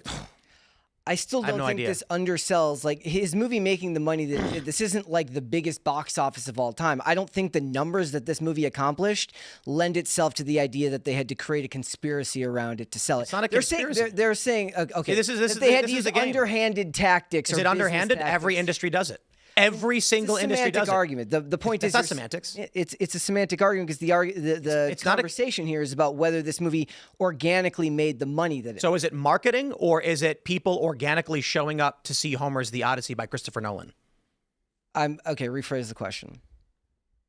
Is it a marketing? It's marketing. Gimmick? But it's not. But not marketing by way of buying tickets. Marketing by way of spending a year. First of all, you do all the pre-sale tickets to start. You start advertising the movie as you have to see this movie on 70 millimeter IMAX, which is the most expensive ticket that you can buy. You buy up all the IMAX screens for the next 4 months. Spider-Man's not coming out on IMAX. Spider-Man is coming out on PLF screens, but all the IMAX screenings are going through until like November. The movie industry is not immune to what literally every other industry does. So what's the argument? That this is the one industry that doesn't do it? That's not what I'm saying. My argument is that the amount of tickets that would need to be bought to influence the $124 million opening 100 million? domestic, no way. Yeah, We'd be seeing probably. more. First of all, X would be posting limitless screenshots. What's the marketing of people, budget for this movie? $125 million. So they're going to spend $125 million in marketing. Yeah, they flew every cast member out to like 9 different countries. Yeah, Right. So have there ever been marketing budgets greater than $125 million? Yes. Indeed, many, many times. So what if in this instance, despite the fact that it's Christopher Nolan film, the marketing budget is less than some Marvel movies, they went, let's put half the marketing budget towards pre-sale tickets so that we can say it's the #1 movie, which will boost sales in the following week, which did happen. Would there be, okay, so would there not have been a bunch more photos on X of people being like, this doesn't make any sense. Why am I in this? There were. That's the point. Not all over social media, people were posting they were going to theaters, and the theaters were half empty despite the theater being sold out. Now, I'm not saying that proves anything. Some people argue, well, people probably bought pre-sale tickets and then just ended up not showing up. Or you could scalpers. Scalpers. When you buy which pre-sale, also proves my point. When you buy tickets, you can have it refunded up until the last minute and still get your money. My point is, if you go to Times Square and ask somebody about The Odyssey, they're going to be like, if you go, Christopher Nolan's got a Batman movie coming out, they're like, oh, I love Batman. They're not going to go, I love Christopher Nolan. Oppenheimer did not $924 million. It's literally a biopic that's like almost all governmental hearings. Yeah, His I know, name and I sells don't tickets. believe it. Okay. Maybe half that. Maybe 700. The initial 200 is marketing. A company that's going to put $300 million in marketing, why would they not be like, hey, look, if we do $100 million, that money, half of it cycles back to us in the first place. We can then put up in every media apparatus, we're the biggest movie in the world, which works. Like word of mouth. And so, like, for instance, my favorite example of this is Pirates of the Caribbean 2, which sucked ass. But they were running commercials endlessly saying it was the #1 movie in the world. Well, they can do that if it's #1 on the first but the Friday point of the was month. Pirates 1 was a really great movie. And people went to see Pirates 2 because Pirates 1 was good. Pirates 2 sucked miserably. But Pirates 1 was awesome. So when they say Pirates 2 is the biggest movie in the world, what they're actually saying is Pirates 1 is the biggest movie in the world and people are hungry for more. So again, that's the point.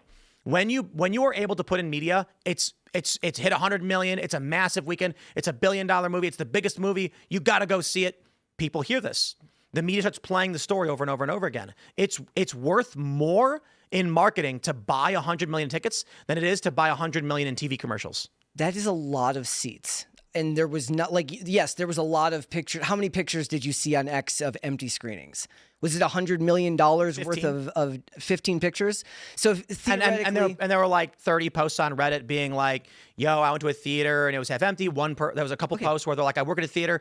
We thought it was gonna be busy, but it wasn't, even though we were sold out. If every single one of those was real, okay, that does not equal out to $100 million worth of purchased tickets. There would be way more examples of right, because again, let's just say 50 million is self-bought like they do, like they would with a book or a song, but movies are bigger, so they'll spend 50 million towards their marketing budget in buying up seats using various companies so that they can claim they've got a bigger weekend than they do, which results in positive press, which word of mouth then travels and results in further sales for the next weekend, which did happen. Here's the other thing. Let's see them doing that within the first weekend, where if they're like #2 or #3 to another movie, they just dump more money, so they're at #1, which probably helps them the next Look at what Endgame did.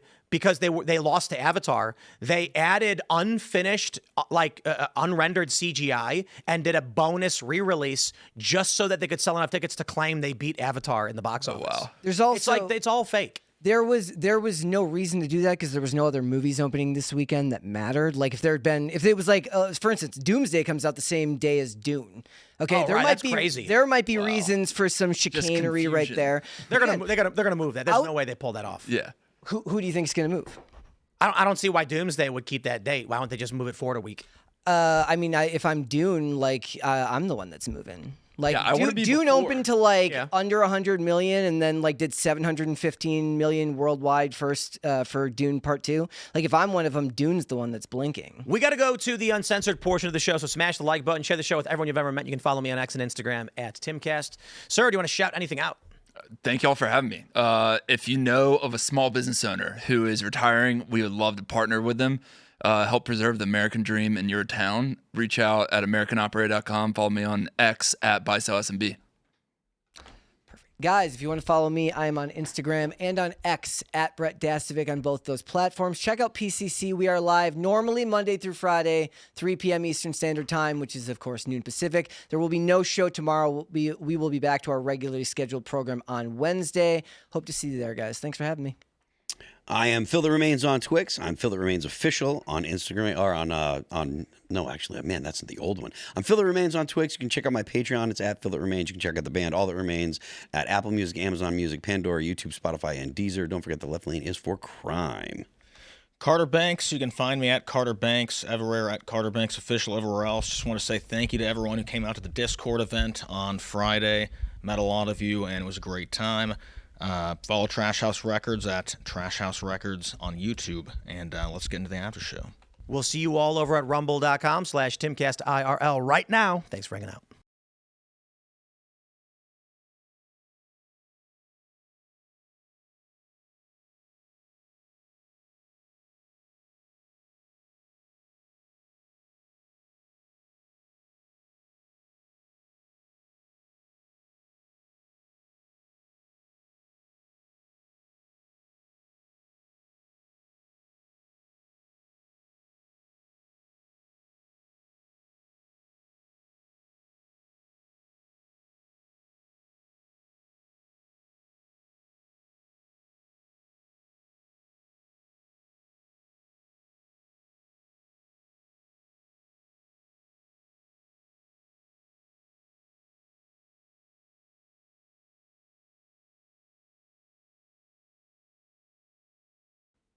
So as I was saying, not a single person went to see the Odyssey. Not even Brett. He's just pretending. So you spend $100 million in buying tickets so that you can make $90 million. I've never heard Christopher Nolan at all. Yes. But I didn't say they spent $100 million on week one. They do 50 or whatever. I'm saying they're filling seats because the music industry does it to their songs. They'll buy fake views. They'll prop up the artist. They'll buy fake subscribers. They do this with the books. They'll buy 200,000 books. They'll spend $5 million just so that they can claim it's the biggest book in the country. Part of my job is to look at the box office for these movies, look at what's going on online, where the discussion is going, and make that analysis. If I see an email from Universal executive in the promotions department to main Universal boss that says, I want you to buy up this block of seats, then we can have that discussion. But until then, I do think that there's a bubble that people find themselves in. And this is what I think happens. I think they didn't realize that normies go to see movies that Christopher Nolan makes. You can make the argument that you don't think they do. I think they do. The success of his past movies, whether it's everything past the Batman trilogy. Right, we get it. I think people go to see Nolan movies. I just don't think they go to see The Odyssey. So that means Nolan's going to sell tickets on his name, but not on The Odyssey's name, which means it probably shouldn't perform anywhere near what it's performing at. First of all, it's not even making the majority of its money domestically. It's making the majority of its money overseas, where the movie is going to make even more money because Homer's The Odyssey is probably more recognizable. Plus, isn't The Odyssey a story that's quintessential to the American public school system? People know that story. I was forced to read it. Yeah. People gave me crap in the review because I was I didn't read it, so it's and then I was like, oh, are you school shaming me now because I didn't read it? And what are you watching my review for? Read it. The point being that his movies are an event now. So the idea that he sold, this wasn't a $250 million opening. Spider-Man is looking to open to $250 million domestic. Some are saying as high as 330. I think that's a bit ridiculous. I think 250 is a safe bet. An $800 million opening worldwide. It opened to $250 million. That's a lot of money, but it's not so vast that it looks like there's some type Spider-Man is going to be sold out, and we'll take a look at those numbers. I had a harder time finding tickets for Spider-Man than I did for the Odyssey, but I didn't see it in IMAX. I bought Spider-Man tickets the day they went on pre-sale to make sure we got good seats. Yeah, and I guarantee you, well, actually, this is true. Every single theater right now, it's sold out for Spider-Man. Mm-hmm. Yep. So we'll see. What do you think the opening weekends for Spider-Man is going to be? So the projections right now are anywhere from 180 domestic to the highest one I saw was 330. I don't think it's going to make 330. I think $250 million is a safe bet. And then what did Odyssey do?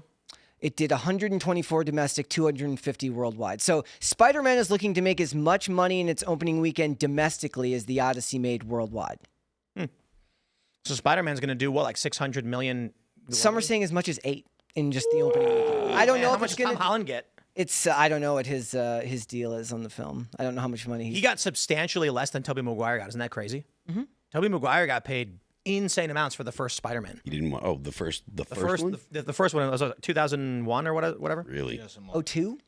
02. Right. And then like they paid him it's like what was Tobey Maguire in that he warranted such a massive salary for that movie? Was he like a TV actor before that? Yeah. I don't remember. I only was in know him from movies, too. Spider-Man. I mean, that's another one that was sold as a Sam Raimi movie as much as it was Spider-Man because Sam Raimi is such a big deal.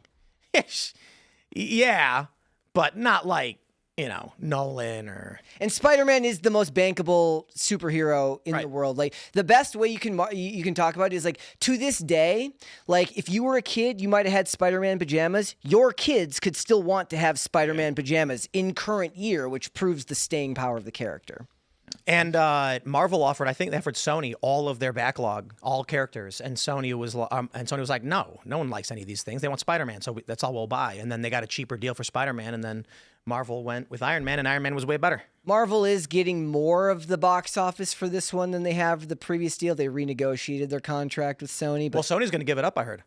I don't know if that's going to... I mean, maybe that ends up happening, especially with Sony being in... like their stock price keeps taking a huge hit because they're... Dude, they tried... I would like to get Sony executives and like James Gunn into a room to yell at them. Because I don't understand how they fuck this up James so Gunn. much. DC stuff? Yeah, James Gunn especially. Oh, so you're talking about DC and Sony as separate. Well, to be fair, yeah. I'm saying, like, guys, this is not difficult. Literally just go watch Iron Man 1 and then watch Captain America and then watch Thor and make a fucking movie. You're asking James Gunn to make something quasi-serious, and that's... I'm not asking him to make something serious. I said quasi-serious. I'm not saying quasi-serious. I'm saying Iron Man was a singular storyline about a guy. Make a fucking movie about a guy. They're not allowed Instead, to do that anymore. they're like, no, everything's got to be Justice League and the Avengers. Yep. No, you idiots. I love the things now. They say like Superman will make a cameo in Superman Man of Tomorrow. God. Yeah. Because it feels like all of it is. Lanterns doesn't look good to me. I am looking forward to Clayface being but they're going to fuck it up. I mean, it feels Morbius. Exactly. It's going to be Morbius. Do you used to be an Alamo Drafthouse fan? No. Because that's another thing Sony fucked up. Yeah. They're these like really cool boutique. Oh, we do go to it's not an Alamo Drafthouse, Yeah. but it's basically an Alamo Drafthouse. It's hilarious because it used to be Which like place? for film buff. Warehouse. Oh, yeah. Warehouse is awesome. Yeah. I don't go to, like, I make the joke every time on the show. I'm like, whether I get my drunken fries will decide whether I like this movie or not beforehand. Like, if I don't, if they give me the wrong cheese, there's every possibility this review gets a negative connotation, but... Just your attitude going Yeah. in. No, it is. That's, I actually made this point once. I said, we went and saw Wonka, which, for all intents and purposes, should be something I would have really, really liked, because I Charlie and the Chocolate Factory, like fine, Willy Wonka, not a huge part of my childhood. And I got out of it and I didn't have my drunken fries. I'm like, fuck this movie. But anyways, they used to you couldn't have your phones out when you were watching the movie, and then Sony bought them, and now you order all of your food on your phone. Yeah. So it went from no phones in the theater to everyone has their phone out at all. And I was The Alamo so Drafthouse? when we do our reviews, I have to Service sit really in bad, from what I remember. So I have to maybe sit that in the makes sense. way back because I take notes on my phone because I do reviews for them. So I was like, I don't want to be in a place where I'm annoying anybody. So I have to sit in the back corner by the wall, pushed up like this with my phone brightness on 0. Not allowed to enjoy it because you're working. That's true. The movies I've enjoyed the most were the ones I wasn't intending to review. Go watch The Sheep Detectives on Amazon Prime. Best movie this year. They cut out the Cyclops joke. That was the most important thing from the Odyssey. You know the joke? No. He's attacking. The Cyclops asks him his name. He says nobody. And then when he attacks the Cyclops, and then he's blinded, and the other Cyclopses are like, "Who's attacking you?" He says nobody, and they're like, "Oh, okay." Yeah. Oh yeah. That's not in the movie. Yeah. If you want to hear more stories like that, I did a video last week going in depth about how the Odyssey holds up as an adaptation with YouTuber Kino Corner. It's really, really good. You should go check it out on the PCC YouTube. There you go. All right, let's get some callers. We got A frozen Discord app. All right, here we go. Attorney Meme General Shane H. Wilder. Hey, Shane H. Gotta wait for this one to catch up with my button clicks. Hey guys, how's it going? It's going. Well, man. Good to hear from you. All right, well, I'm going to get right into it. This one is for Will, but anyone who wants to, wax poetic on it can. Will, as you are a Texan who is on board with AI for small business, I was curious how you felt about the regulations Governor Greg Abbott is trying to get passed that would prevent data centers from setting up in rural Texas and have the Public Utilities Commission and ERCOT require that data centers fully fund their own electric infrastructure, not drain water supplies, and add to the Texas electric capacity instead of increasing demand? It's a good question. I think on surface, you don't want it to completely nuke the power grid, and we already have an unregulated and pretty brittle one. At the same time, I think we do want to be very much pro data center, at least my personal view, to the degree that we're competing against China on this. I think the second thing that we've seen at least is that the data center build-outs are pretty good for the local economies. 80% of the data center build-out costs go to local electrical contractors, plumbing contractors, so on and so forth. So it's kind of a delicate balance that you need to strike. But yeah, I guess that's kind of first gut reaction. Any other data center hot takes? No. Anyone else have any? Phil had some earlier. I mean, look, we just need more. We need as many as we can. I think everybody should be forced to convert at least half their private homes into a data center. I think you should have to live in one, actually. Yeah. You shouldn't to Yeah. upper The levels. hum is therapeutic, you know? Yeah, the hum should be mandatory. What we should do now is mandate a device in everyone's bedroom that hums at night before bed so they get used to it and then they need it. I said, like a year ago, I said Matan Evan needs to take his, we love landlords bid into we love data centers because it's the next front line of things that piss people off. I mean, look, I understand that there's a lot of people that are very critical of these things, but I do think that, AI is going to be something that everybody's going to use. And as much as people talk about, building data centers and stuff, the actual frontier models that need that massive amount of compute, they're going to be using, they're going to be doing really, really cutting edge stuff. Your average person, whatever your Fable model is now, that's probably more than enough. Yeah. Intelligence for the average person. What people want is their phone to do what Jarvis does. But most people's lives are pretty mundane, so they want to be able to see, be like, hey, iPhone, go ahead and help me find this plumber, or get me a good plumber, or plan out this trip, or book me tickets, get me the best price on a flight, etc. Those kind of things. And once your grandmother can use AI on a phone, that's going to be the killer app for AI.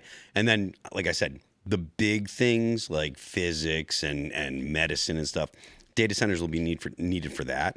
I'm not sure exactly how much compute is necessary for the real big cutting edge stuff. My gut says that we don't need to have data centers everywhere. Sure. Particularly because I think, if I understand correctly, they're compressing the AI and my agent runs on a Mac, like a Mac Mini, which is pretty simple, basic kind of computer. And I think that, if I understand correctly, Apple, this next release is going to have, they're going to have a new chip in it, and it's going to be running locally and keep all of your data on it. So I don't think that data centers are the big boogeyman that some people do. The water supply stuff, I think, is more valid because it's finite, and you don't want a data center coming. Where's the water go? At all. It just goes into cooling all of the. I know, but where does the water go after it cools? It runs off, right? No. No? Where's it go? Self-contained. So if you run water through the system to cool it off, the water just gets pushed back out as water. That's why I never understood people are like, it consumes so much water. I'm like, it doesn't eat the water. And if the water evaporated, I guess the concern is when will the water return to the cycle. But for the most part, water through computer cooling systems just runs off as it's just warm water. The energy stuff makes less sense because, like, if I think about what a data center is uniquely suited to do, it's the data center, not produce energy. And so there I just rely on the free markets to bring more energy onto the grid. Yeah, from excuse me, from what I understand, the hype about data centers running up people's electric prices, like that's kind of overblown. And as these data centers are built, like, it's incumbent on the data centers to endear themselves to the local populations. Really? They're not going to go in and just, like... They're doing a bad job of that, right? They're doing a bad job now. Similar to Doge. Like, Doge had the worst PR of all time. Yeah, but the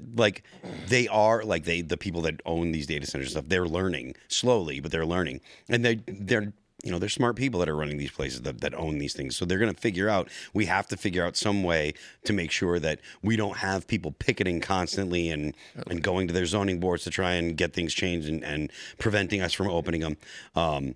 I think that eventually data centers are going to end up with, like, small nuclear power plants built next to them. Yeah. Like the portable ones that they've been researching and stuff. And if that happens, I wouldn't be surprised. Data centers, the amount of energy they use is like 100 times what the local town uses. So I wouldn't be surprised if they're just like, we'll go ahead and either subsidize your power costs. I saw a tweet. They did that today. In fact, they donated so that the county didn't have to charge property taxes for 2 years or something like that. They're going to do that kind of stuff because they're when your power usage for the town is a rounding error compared to the power usage for the data center, they're just going to be like, we'll give them power free. They'll, they can use our runoff. It helps stabilize the grid in the local area. You do. The water cooling system for the data center goes into underground piping into homes, supplying free hot water. Boom. There you go. Boom. That's what they do in the old Soviet countries. The power plant produces a lot of hot water. Yeah. From the runoff, and it runs in pipes to all the houses. So hot water is actually public infrastructure. It runs underground. Cool. It's kind of like in Korea where they run the water pipes underneath the house to heat it up. Oh, wow. Pretty nifty. Yeah. Got anything you want to add, Shane? No, I'll go and get my shout out of the way. I'm Shane H. Wilder in all the places. I make memes and shorts. My latest one was for PCC episode 1100. I also do a weekly Sunday article where I pontificate on Catholic topics. And next Monday at 8:30 p.m., 7:30 p.m. Central, I will be the guest live on the Crash Cannon podcast, which has had such guests as Dr. Taylor Marshall, who I know has been on IRL, and Joe Heschmeyer. I know it's the same time as IRL, but be based and watch one of them on TV and the other on your phone. With that, I bid you a good night. Thanks for calling in, brother. Thanks, bud. Thanks, dude. All right, next up, we've got Panda-ish. Hey, what up? Panda-ish, what's up, man? What up, dude? Hey, how's it going, everybody? Doing well. You hear me? Yes, I can hear you. Oh, okay. Brett, I gotta say, you're looking mighty swell. I haven't seen you in like a year. I haven't been able to get on PCC. Just listen to you on Spotify. Thank you for listening. And I must concede. Oh yeah, no problem. I must concede that yes, Michelle Obama is not a trans man, but I will not concede that she does not go by Big Mike. Fair enough. So serious question. When Trump was talking about the illegal voting, he also mentioned that staffers were hiding information about China interfering, not only through his administration, but also through Biden's. Do you think his DOJ is actually trying to bring these people up on treason charges? And if so, should they be charged with the death penalty? Well, treason has a corresponding sentence that generally people get. Now, whether Trump will do anything like that, I doubt it, honestly. They can't get Fauci. I don't know if anybody's getting brought up on treason charges. Whether people deserve it is a different question as to whether or not anything will be done about it. And the answer is always nothing will be done about it, it seems, which is frustrating, but it's also likely the case. I think nothing getting done about anything is just worse now in the age of instant news and access. Like before, you watched the news at 5 p.m. maybe when you were done with work, so the world felt like it moved slower.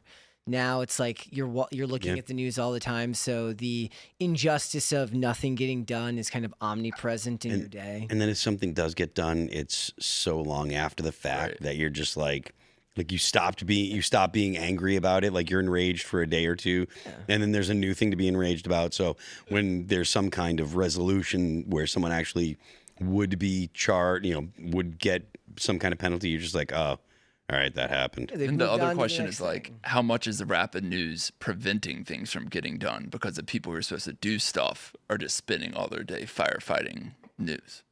It's into a terrible cycle.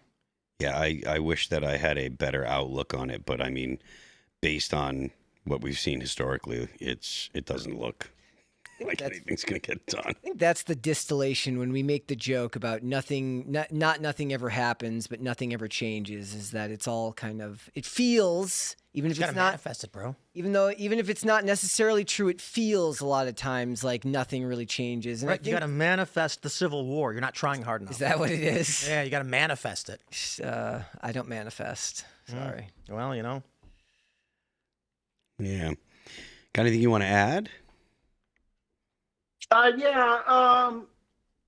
Tim, two culture wars I would suggest people that you should talk to is Dustin from Smarter Every Day, and have Ian on the show, because he actually built a manufacturing in America of American stuff for a grill. And then, he could talk about capitalism about that too, and everything that you've been discussing about manufacturing in America. Like I said, his podcast is Smarter Every Day. He's got like 10 million subscribers.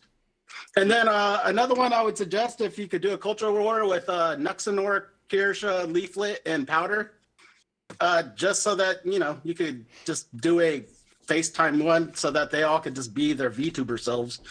But, they were all semi-leftist, moderate libs before. They're just like, wow, the world is really, is screwed up.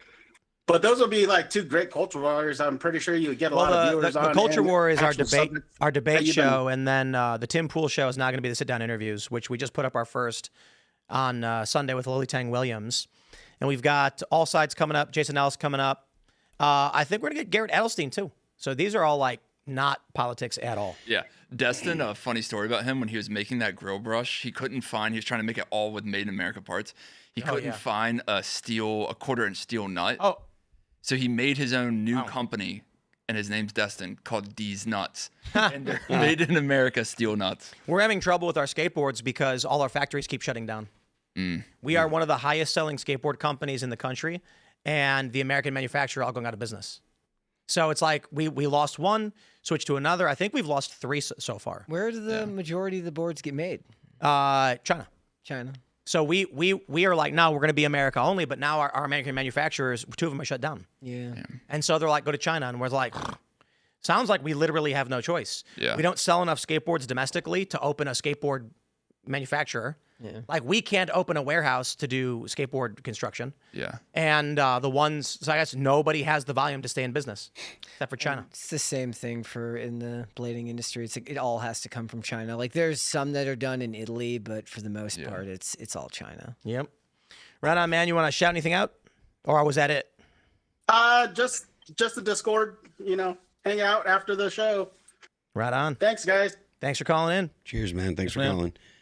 All right. Last but not least, we've got Mellow Maverick. What's up? Evening, everyone. How are all of you? What's going on, man? Doing well. All right. Tim, for the past several months, you've alluded to a rather dystopian future we're heading towards, and it coincides rather well with the storytelling of the Judge Dredd comics. Everyone living in apartments, getting plugged into machines, being in a lottery to get a job to alleviate boredom, but no one's really working. Yeah. At what point do you think we're going to be having judges and lawgivers on the streets? When Carl Urban does. They're not going to be people. They're going to be robots. And like these dystopian movies where like Elysium did this, where the robot's like probation extended. And he's like, wait, there's a mistake. And it's like, goodbye. I think we're very close to that. Very, very close. Because we're already seeing with the flock cameras. Cop shows up to your house and goes, look, I don't know. The flock camera said you committed a crime. You're under arrest. And they're like, but I have proof I didn't. The guy goes, I don't know. That's not my job. My job is just to do what the robot says to do. Yeah, and then the conservative says, like, just fight it in court. Because if you fight back now, you're going to... And then you're going to go to court and it's going to be a robot. Yeah. It's going to be an AI camera being like, the camera has concluded it was you. You're guilty. To be fair, it is smarter to fight it in court than to fight the cops. Yes, absolutely. Yes, but not when the courts are all automated. Well, then I guess I'll just die. Guess I'll just die then. Because fighting people cops... are going to wear the fake face pieces that trick AI all the time. Oh, yeah. I'm going to start doing it now, man. I like the thing where they said, like, it gives you, like, the ring that has, like, a sixth finger on it. It says, go commit a crime. And then when they try to pin it on you, they'll think it's AI. That wouldn't even work anymore because the AI is so good it gets the hands right most of the time. Yeah, but people believe that. So if you did commit a crime and you wore, like, a fake eye and, like, a weird nose thing and then added like, a fake finger right here, you could be like, that's not even a real photograph. And the jury's going to be like, is like the you're going to say to the jury, your defense attorney is going to say, is the argument literally that my client intending to rob this bank attached a fake finger and eye to his hand and face for the purpose of when he gets caught? Wouldn't the presumption be he's not going to get caught? That was literally a plot. I forget the show where I guess this writer got a story from like an old school cop who said like the play back in the 70s would be like the cop would come in with like a clown mask on and beat you with a phone book. That way, if you told on him, be like, he walked in with a clown mask and beat the shit out of me with a phone book. Like, that's insane. This is what I can't stand about monster movies. The people being chased by the vampire call the police and go, I don't know what to say this, but it was a vampire. And they're like, nah, haha. And I'm like, I just can't stand it. Give me one movie where they get attacked by a vampire and they go, like a large animal, I think it was a bear. Can you send animal control and some police? They'll go right away. And then when they're being attacked by the vampire, the cops show up and they're like, where's it? Like, it's outside somewhere. Can I get in your car and leave with you? And then they do. And the movie's over. In fact, let's make that short film. Yeah, it'd be very short. Be like what? It's like a werewolf is attacking. And then one person calls the cops, like, I'm being attacked by a werewolf. And they go, shut the fuck up. Then they get mauled to death. Then like a day later, there's a werewolf attacking. Letty goes, there's a bear in my backyard. I need police. And they go, we'll be right there. There's probably at least a couple episodes of Grimm that did something similar to that. Or just a wolf, yeah. There's a wolf in my yard. It's very large. It's not a were kind. I don't know why there's a wolf in my yard, but it's here. Indeed. You could make that in a couple days. It'd be simple. Yeah. We need to get a filmer. Oh. Well. Does that answer your question? Or is there anything you wanted to add? Well, in the vein of monsters and flock cameras, Glenn Jacobs, the former Kane of WWE, has said he doesn't want flock cameras in his township.